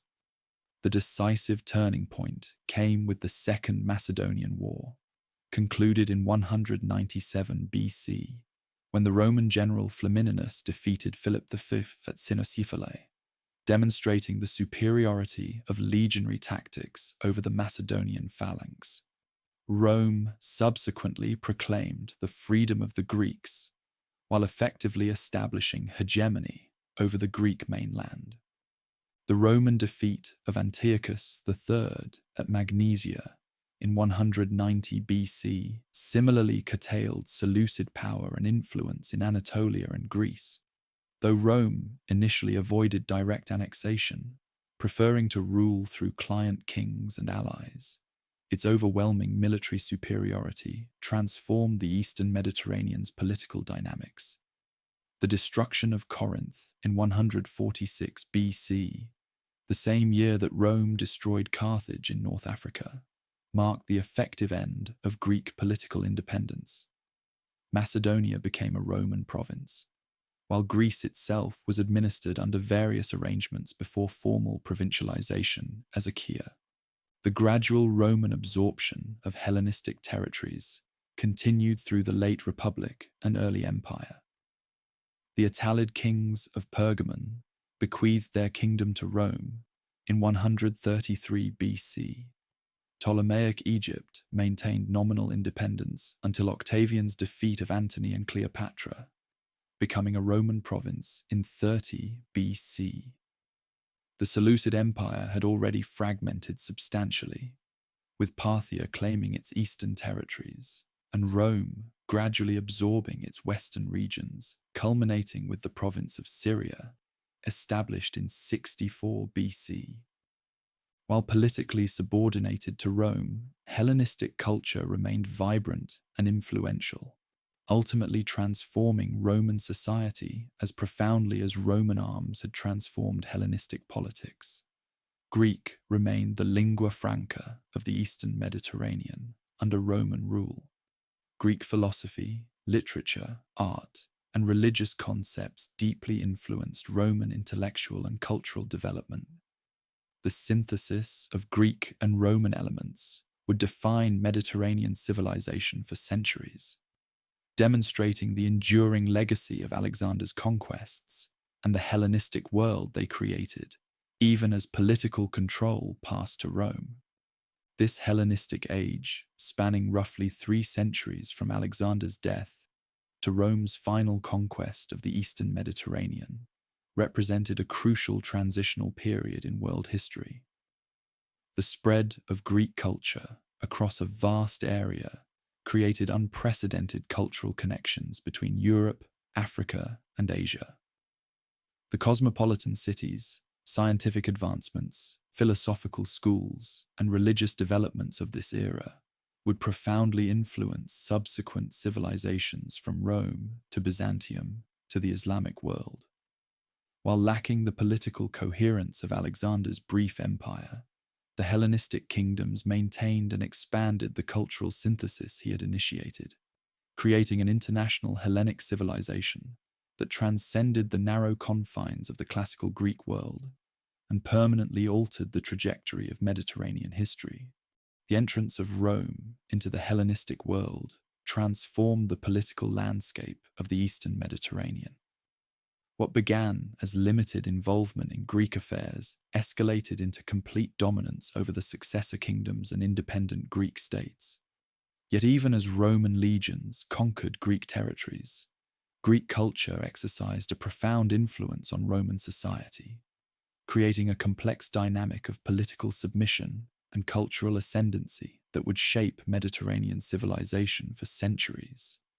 The origins of Roman intervention in Greek affairs lay in the complex diplomacy of the early 2nd century BC. By this time, Rome had emerged as the dominant power in the Western Mediterranean, following its victory over Carthage in the First Punic War. Meanwhile, the Hellenistic East was experiencing political realignment.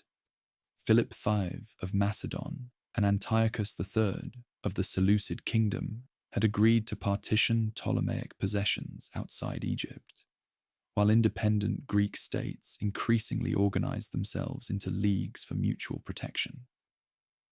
The First Macedonian War, occurring while Rome was still engaged in its life-or-death struggle with Hannibal during the Second Punic War, resulted from Philip V's alliance with Carthage and attacks on Roman clients in Illyria. Though fought primarily through proxies and ending in stalemate with the Peace of Phenice in 205 BC, this conflict established a pattern of Roman concern with Macedonian power that would prove decisive in subsequent decades. Following its victory over Carthage, Rome turned greater attention eastward, responding to appeals from Rhodes and Pergamon threatened by Macedonian expansion. The Second Macedonian War saw direct Roman military intervention in Greece, culminating in the Battle of Cynocephalae in 197 BC. Here, the Roman legion demonstrated its tactical superiority over the Macedonian phalanx, with more flexible maniples able to exploit uneven terrain, where the rigid phalanx became vulnerable. Philip V accepted a humiliating peace, withdrawing from Greece proper and paying a substantial indemnity. The aftermath revealed Rome's initial approach to Greek affairs. At the Isthmian Games of 196 BC, the Roman general Titus Quinctius Flamininus dramatically proclaimed the freedom of the Greeks. This declaration, met with delirious celebration, announced that Rome would withdraw its forces rather than replace Macedonian hegemony with its own. This policy reflected both practical limitations on Roman administrative capacity and the Philhellenic sentiments already influential among the Roman elite. However, this freedom came with significant constraints. Greek states were expected to follow Roman diplomatic leadership and accept arbitration of their disputes. Roman involvement deepened when Antiochus III of the Seleucid kingdom, encouraged by the exiled Carthaginian general Hannibal, attempted to expand his influence into Greece. The resulting Roman-Seleucid War saw Antiochus defeated at Thermopylae in Greece and decisively at Magnesia in Asia Minor in 190 BC. The Peace of Apamea imposed harsh terms, confining Seleucid power east of the Taurus Mountains and extracting a massive indemnity. These funds enriched the Roman treasury, while Roman allies Pergamon and Rhodes received former Seleucid territories in Asia Minor, extending Rome's influence without direct administrative responsibilities. The defeat of Macedonia and the Seleucid kingdom created a power vacuum that Rome filled reluctantly but inexorably. The Senate preferred to maintain a balance of power in Greece, rather than establish provinces requiring permanent garrisons and administrative personnel. This policy, however, proved unsustainable, as Greek states continued their traditional rivalries and increasingly appealed to Rome for intervention. The emergence of the Achaean and Aetolian leagues as significant federal states complicated matters further, as these organizations possessed greater military capacity than individual polis, but also intensified conflicts through their competing ambitions. Perseus, son and successor of Philip V, attempted to restore Macedonian prominence through careful diplomacy and military preparation.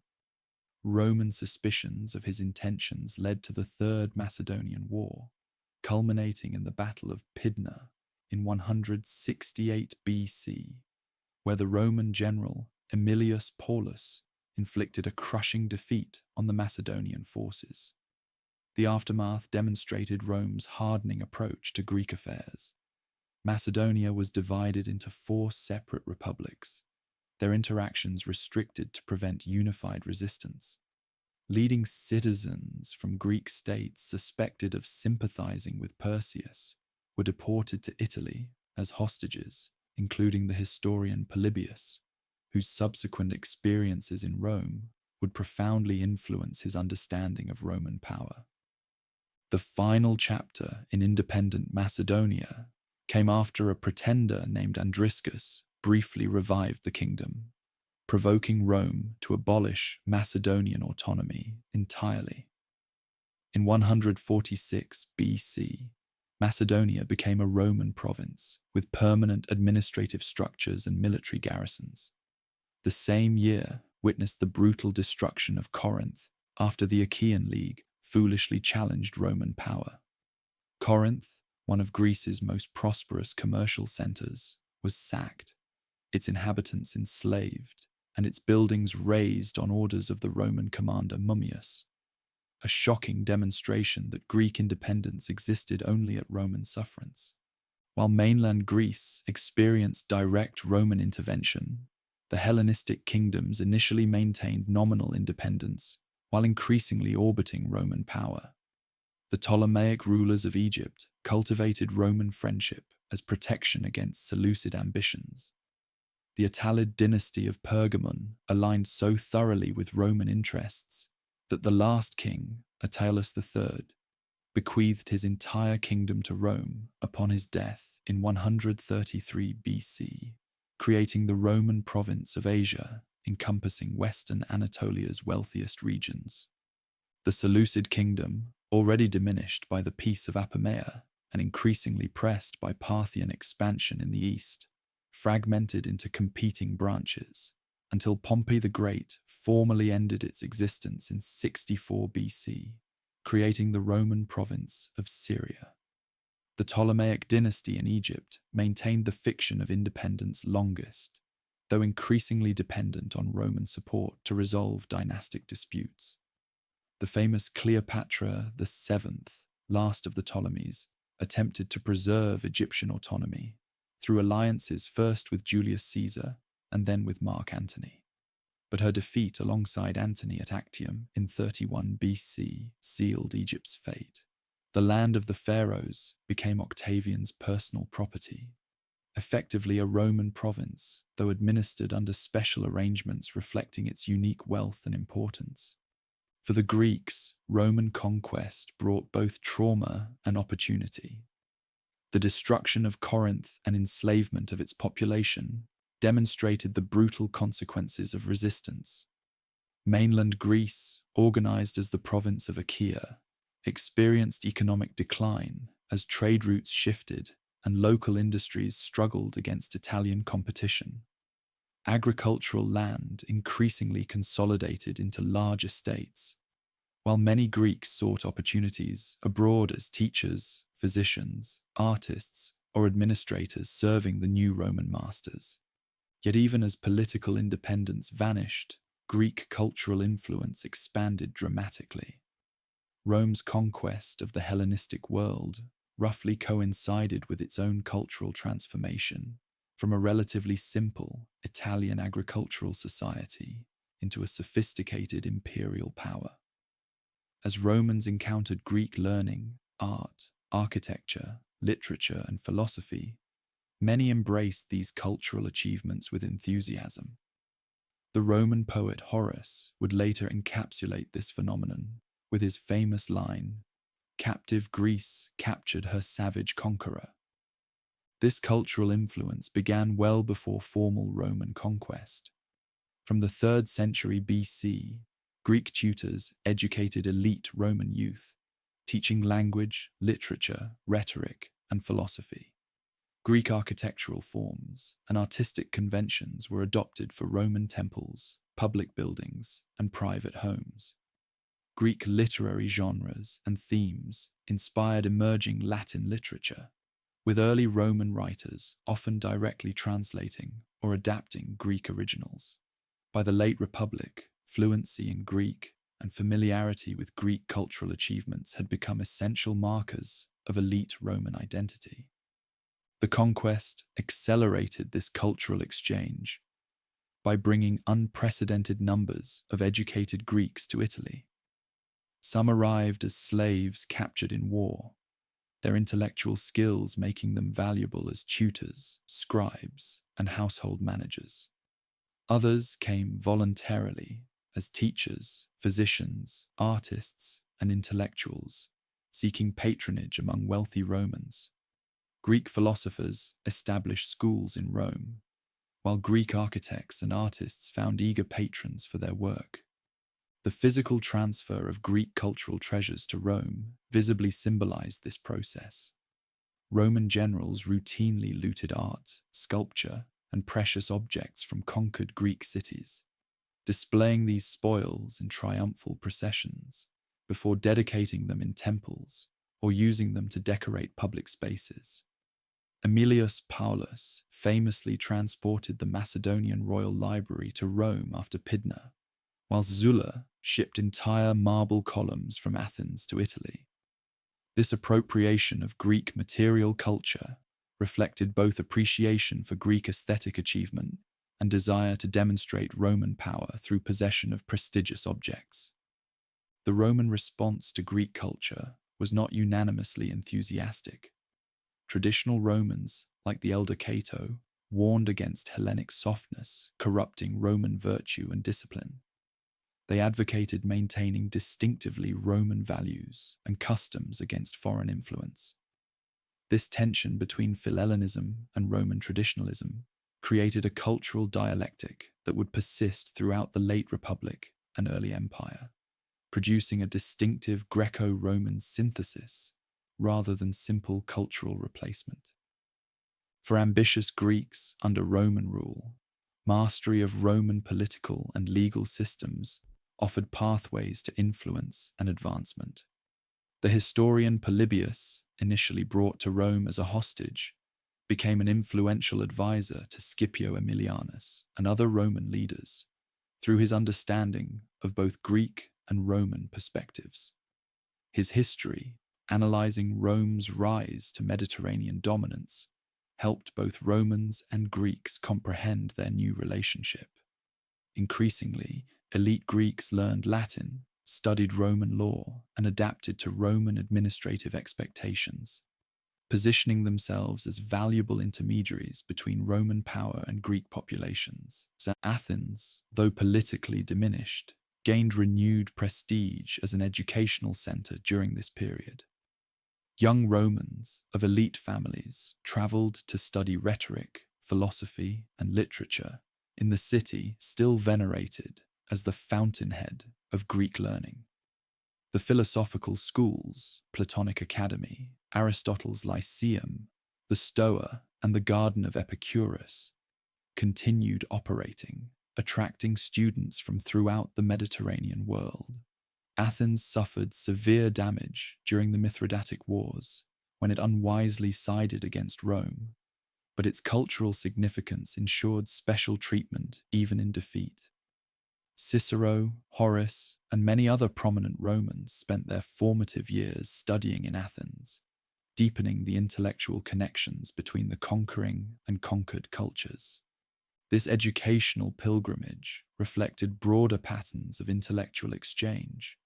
Greek philosophy profoundly influenced Roman thought, with Stoicism particularly appealing to the Roman elite through its emphasis on duty, self-discipline, and participation in public life.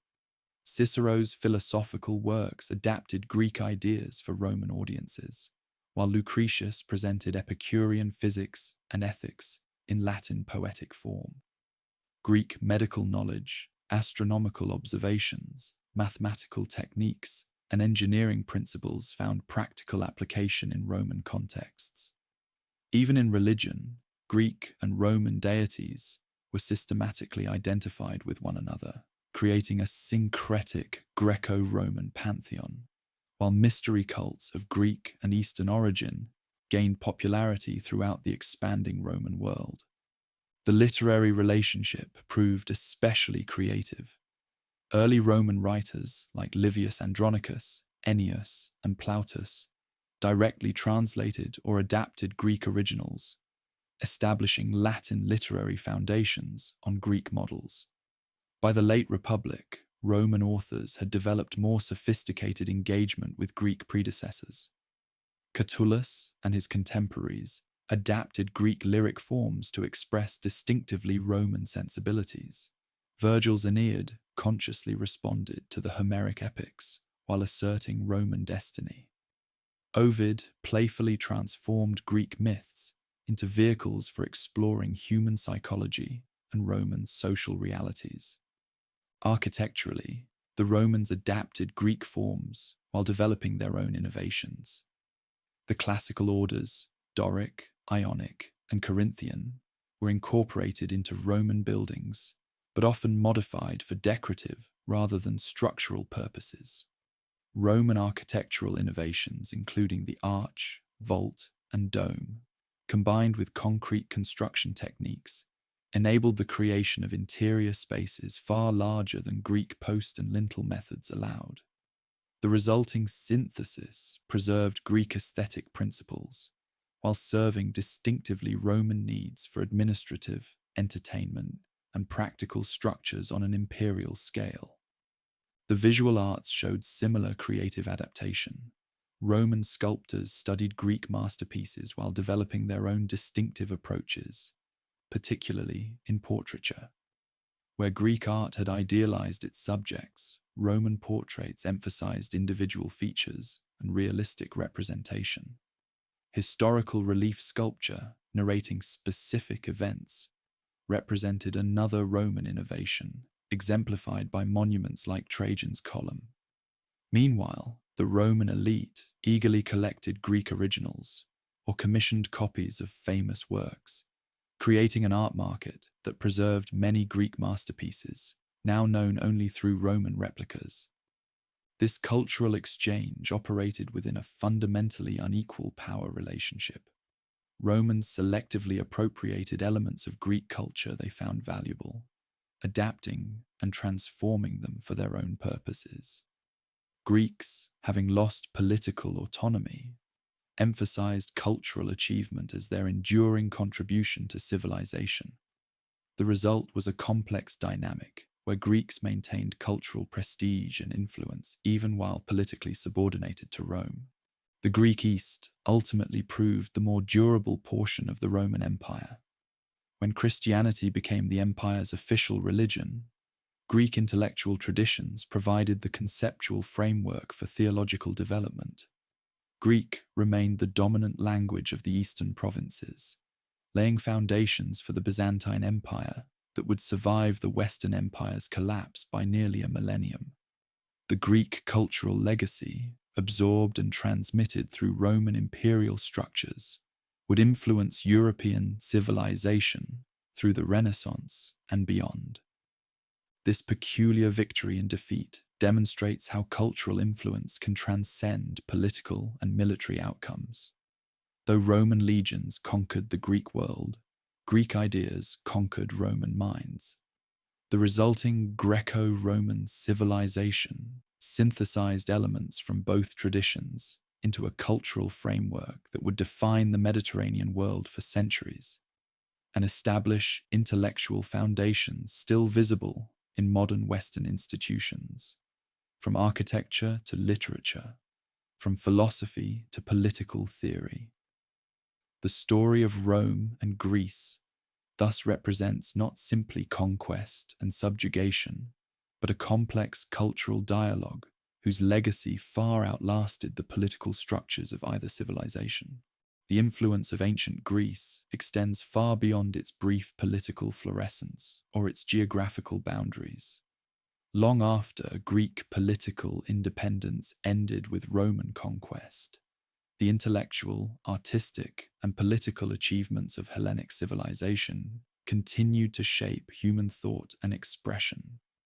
This enduring legacy has operated through multiple channels of transmission, revival, and reinterpretation, making Greek contributions foundational to Western civilization and influential throughout the world.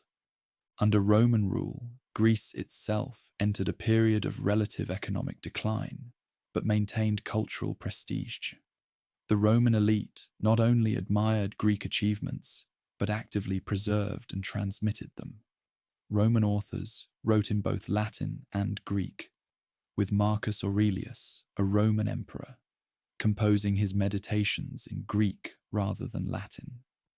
Athens, though politically diminished, flourished as an educational center where wealthy Romans completed their studies.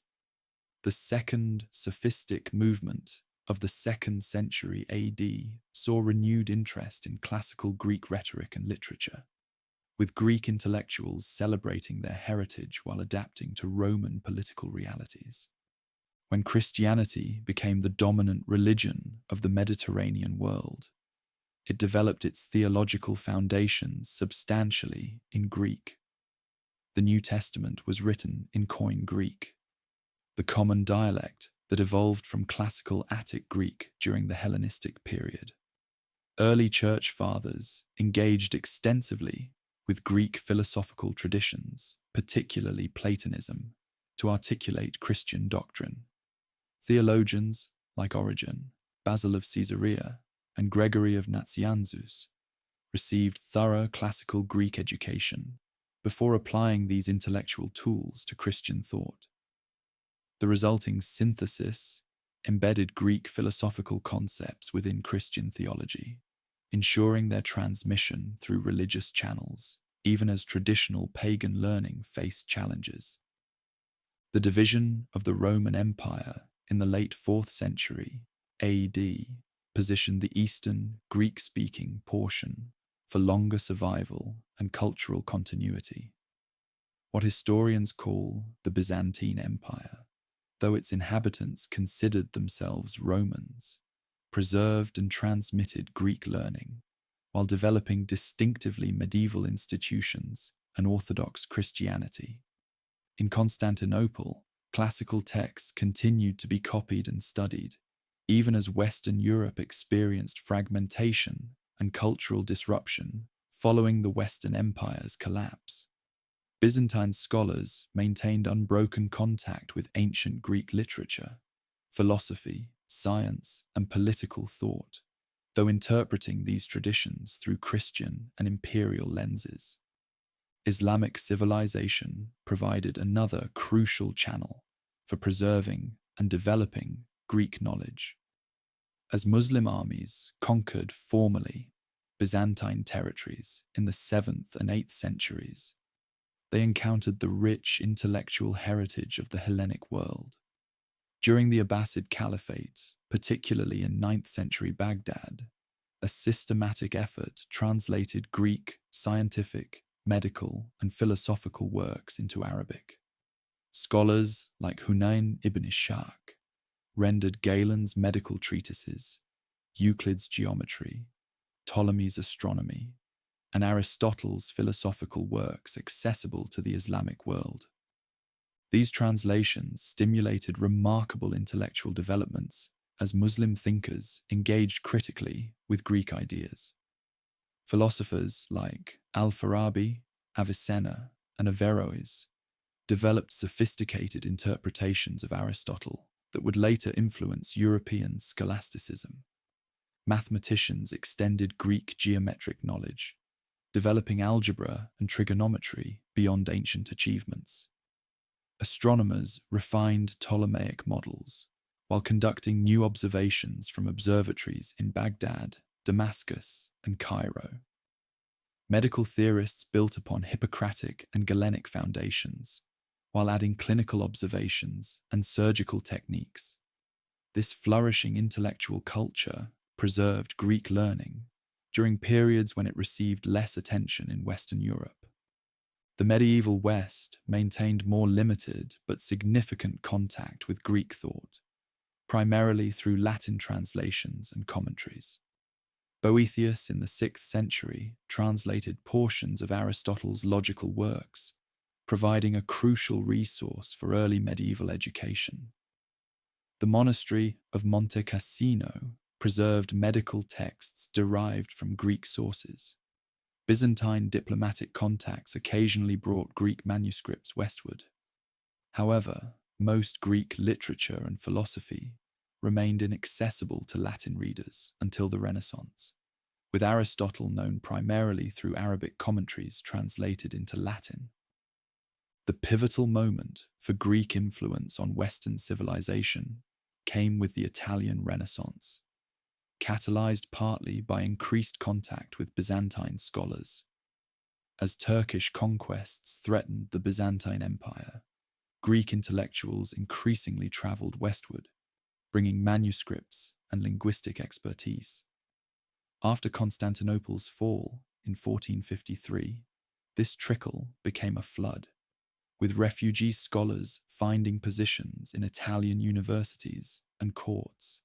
Figures like Manuel Chrysoloras, Cardinal Bessarion, and John Argyropoulos introduced Italian humanists to Greek language and literature, helping establish philological methods for studying classical texts.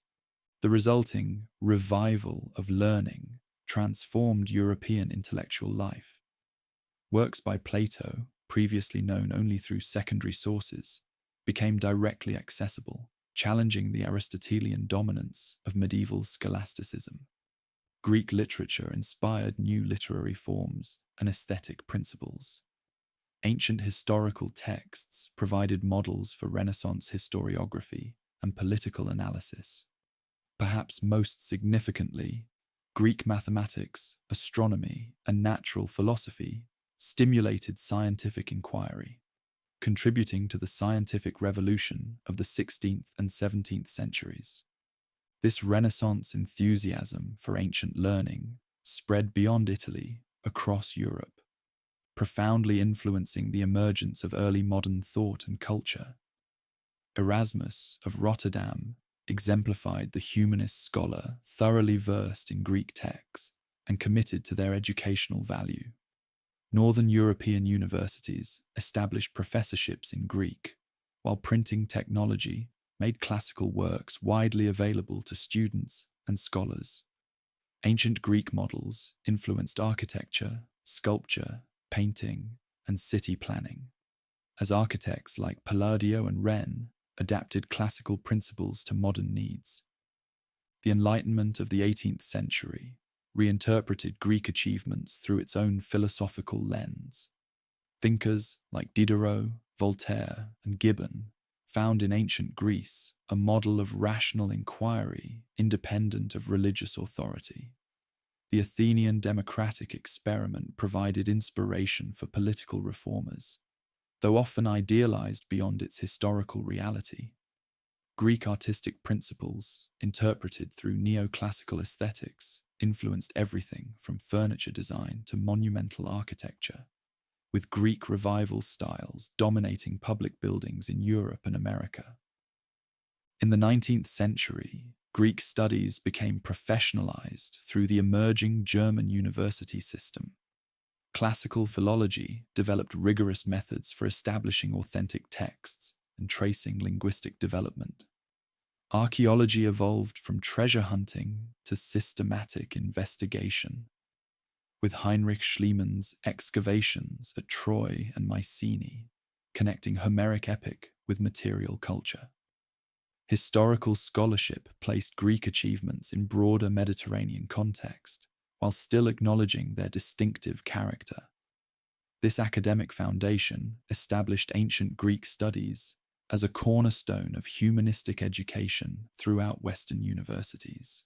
The same period witnessed Greek cultural and political influence extending beyond academic circles into popular consciousness.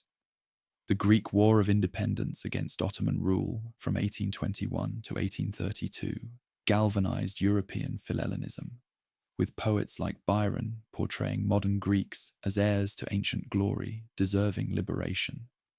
Greek architectural motifs adorned public buildings and private homes, while Greek mythology provided endless material for painting, sculpture, and literature. When the modern Olympic Games were established in 1896, their connection to ancient Greek athletic competitions explicitly linked modern international sports with Hellenic traditions. Throughout these historical developments, certain Greek contributions have proven particularly influential. Athenian democracy, despite its limitations excluding women, slaves, and foreign residents, established the radical principle that citizens should govern themselves through direct participation, rather than submitting to monarchical or aristocratic rule. Though often filtered through representative systems and expanded beyond the ancient citizenship boundaries, this democratic principle has become a dominant political ideal. Key concepts in modern democratic governance: citizenship, equality before the law, public deliberation, civilian control of military forces, and constitutional constraints on power, have roots in Greek political practice and theory. Greek philosophy established foundational questions and methodologies that continue shaping human understanding of existence, knowledge, ethics, and society.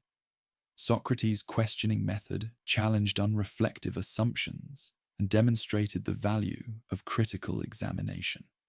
Plato's theory of forms raised essential questions about the relationship between appearances and reality, while his Republic explored justice at both individual and societal levels. Aristotle's systematic approach to knowledge classification, empirical observation, logical analysis, and ethical inquiry provided frameworks still relevant to contemporary thought. Pre-Socratic investigations into natural phenomena pioneered scientific inquiry, while Epicurean atomism anticipated aspects of modern physics. These diverse philosophical traditions established rational discourse as a means of understanding reality, a legacy that continues through modern philosophy and science. Greek contributions to mathematics and science proved equally fundamental. Euclidean geometry provided a model of deductive reasoning, from axioms to conclusions, that influenced not just mathematics, but logical thinking across disciplines. Archimedes developed essential principles of mechanics, hydrostatics, and infinitesimal calculus. Eratosthenes calculated Earth's circumference with remarkable accuracy, using elegant mathematical reasoning.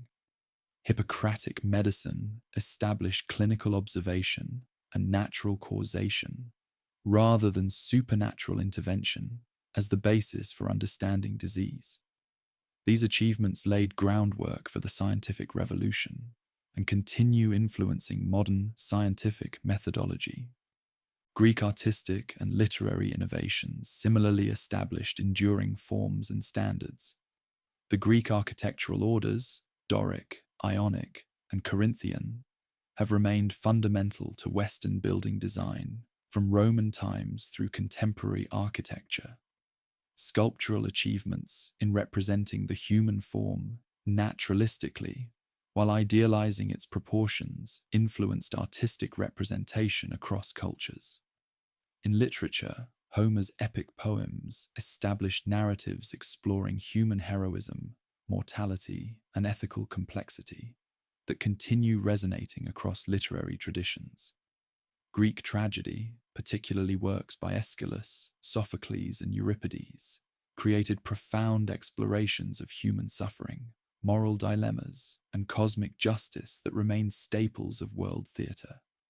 Greek comedy evolved from ritual origins to Aristophanes' political satire, and finally, Menander's character-driven new comedy that influenced Roman and later European dramatic forms. The Greek achievement in historical writing deserves particular emphasis. Herodotus, despite including material modern historians would consider mythological, pioneered cross-cultural comparison and attempted to explain human events through investigation rather than divine attribution. Thucydides developed a more analytical approach, emphasizing political and military affairs while seeking underlying patterns in human conflict. Together, they established history as a discipline distinct from myth or religious narrative, focused on human actions and their consequences. This approach to understanding the past as explicable through human agency rather than divine intervention remains foundational to historical methodology. Beyond these specific contributions, Greek civilization bequeathed broader cultural attitudes of lasting significance. The agonistic spirit, celebration of competition in athletics, drama, rhetoric, and other fields, established excellence as demonstrated through open contest rather than inherited status. The balance of community obligation with individual achievement created tension between collective and personal goods that continues animating political discourse. The Greek conception of paideia, education forming the whole person through integrated physical, moral, and intellectual development, continues influencing educational philosophy. Perhaps most fundamentally, the Greek commitment to rational inquiry, belief that the cosmos is comprehensible through human reason, and confidence in intellectual discourse as a path to understanding represent enduring attitudes that have shaped subsequent Western thought. This Greek legacy has not transmitted without controversy or criticism. From the Roman period onward, each culture encountering Greek achievements has selectively appropriated, reinterpreted, or rejected elements according to its own needs and values. The Renaissance humanists idealized Greek learning while adapting it to Christian contexts. Enlightenment thinkers emphasized rational aspects of Greek thought while downplaying religious elements. 19th century classical education often presented Greek civilization as uniquely excellent, obscuring its debts to Egyptian, Mesopotamian, Phoenician, and Persian influences. Modern scholarship has restored more historical context, recognizing both Greek innovations and their embeddedness in wider Mediterranean networks of cultural exchange. The traditional narrative of Greek miracle emerging in isolation has given way to more nuanced understanding of cross-cultural influences, particularly from neighboring civilizations to the east and south. Critical perspectives have highlighted problematic aspects of Greek society, including slavery, gender inequality, imperialism, and xenophobia. Yet these necessary corrections have not diminished recognition of genuine Greek contributions to human thought and culture. The transmission of Greek cultural legacy continues evolving in our contemporary world. While traditional classical education has declined in Western school systems, Greek influences persist through indirect channels. Democratic political structures, scientific methodologies, literary and artistic forms, architectural principles, philosophical concepts, and even Olympic athleticism all carry forward aspects of Greek cultural DNA. Digital humanities projects now make ancient texts accessible to global audiences, while archaeological discoveries continue enriching understanding of the material context for Greek achievements. Modern Greece itself navigates complex relationships with its ancient heritage, balancing tourist expectations, national identity, and contemporary realities. In evaluating this immortal legacy, we cannot view ancient Greece uncritically through idealized lenses of subsequent admiration. Their society contained profound contradictions: philosophical inquiry alongside slavery, democratic participation alongside gender exclusion, artistic brilliance alongside brutal warfare. Their achievements emerged from particular historical circumstances that cannot and should not be recreated. Yet the questions they asked, the forms they created, the principles they discovered, and the ideals they articulated continue resonating across centuries and cultures. The enduring power of Greek achievement lies not in providing fixed answers, but in establishing fruitful questions and approaches. Their philosophical traditions bequeathed methods of inquiry rather than dogmatic conclusions. Their artistic and literary forms created flexible frameworks for expressing human experience rather than rigid formulas. Their political experiments raised fundamental questions about justice, freedom, and governance that each generation must reconsider. Their scientific investigations established rational methodology rather than unchangeable doctrines. This legacy of questioning, creating, observing, and deliberating, rather than any specific conclusion or product, represents Greece's most valuable contribution to human civilization. As modern societies face unprecedented challenges from technological change, environmental crises, political polarization, and global interconnection, the Greek legacy continues offering valuable perspectives. Their experience with direct democracy speaks to contemporary concerns about citizen participation and deliberative quality. Their philosophical exploration of the good life raises essential questions about values and priorities beyond material consumption. Their artistic achievements demonstrate how creative expression can integrate beauty, meaning, and communal identity. Their historical consciousness reminds us that understanding the past provides insight into present possibilities and limitations. The story of ancient Greece thus remains unfinished, continuing through each generation's engagement with this remarkable civilization's achievements, limitations, and enduring questions. From the shores of the Aegean to the furthest reaches of global culture, the Greek legacy persists not as a static monument, but as a living conversation about what makes us human, how we should live together, and how we can understand the cosmos we inhabit. In this ongoing dialogue across centuries, we find perhaps the most fitting tribute to a civilization that, despite its ancient origins, continues speaking to our most contemporary concerns. From the misty origins of Hellenic civilization to its absorption into the Roman world, we have traversed 3,000 years of human striving, creativity, conflict, and achievement. The journey of ancient Greece represents one of history's most remarkable narratives. A relatively small population inhabiting a challenging landscape, who nonetheless created enduring monuments of thought, art, literature, and political organization that continue shaping our world today.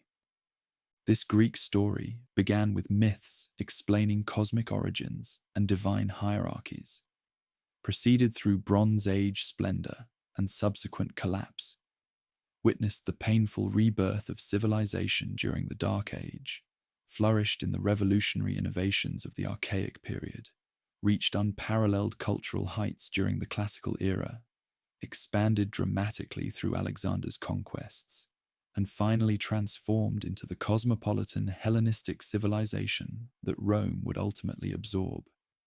Throughout these transitions, certain distinctive Greek characteristics persisted: commitment to rational inquiry, celebration of human achievement, tension between individual excellence and communal identity, and capacity for creative adaptation to changing circumstances.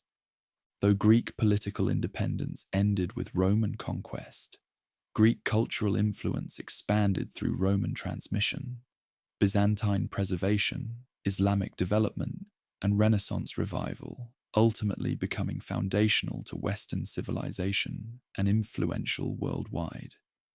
Democratic governance, philosophical inquiry, scientific methodology, artistic and literary forms, historical consciousness, and critical thinking all bear the unmistakable imprint of Greek innovation. What makes the Greek achievement particularly remarkable is its emergence from such modest beginnings. Without the vast agricultural resources of Egyptian or Mesopotamian river valleys, the centralized power of Persian imperial organization, or the extensive territories of later empires, the Greeks created cultural monuments of extraordinary sophistication and enduring relevance. Their fragmentation into competitive city-states, while politically problematic, fostered intellectual and artistic experimentation that might have been suppressed under more centralized authority. Perhaps most significantly, the Greeks demonstrated how a civilization's physical and political collapse need not mean its cultural extinction. Though Troy fell, Homer sang its tale. Though classical Athens declined, its philosophical schools nurtured new generations. Though Alexander's empire fragmented, Hellenistic culture flourished across 3 continents. Though Rome conquered Greece, Greek thought conquered Roman minds. The Greek experience thus offers a profound reminder that civilization's most valuable aspects can transcend military defeat, political subjugation, or economic decline. From our modern perspective, Greek civilization appears simultaneously distant and familiar. Their fundamental questions: what is justice? How should society be governed? What constitutes human excellence? What can we know about the cosmos? Remain our questions today.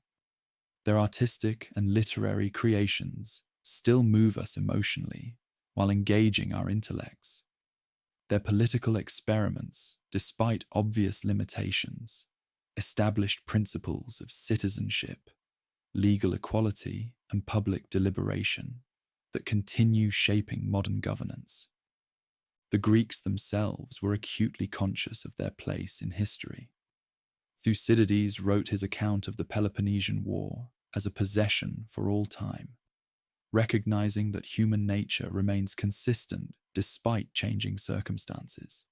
This historical consciousness represents one of Greece's most valuable legacies, the understanding that by studying the past, we gain insight into our present condition and future possibilities. As we conclude this journey through ancient Greece, we might best honor this remarkable civilization, not through uncritical veneration, but through continuing engagement with their achievements, limitations, and enduring questions. The Greek legacy lives not in dusty manuscripts or silent ruins, but in the ongoing conversation their ideas and creations still inspire. Their story reminds us that civilizations may rise and fall, but their finest contributions to human understanding and expression can achieve a kind of immortality, speaking across vast distances of time and space to audiences their creators could never have imagined. In this sense, the ancient Greek world never truly ended. It lives on in our political institutions, philosophical discussions, scientific methodologies, artistic forms, literary genres, architectural principles, athletic competitions, and perhaps most fundamentally, in our belief that the human mind can comprehend the cosmos and shape society through rational discourse.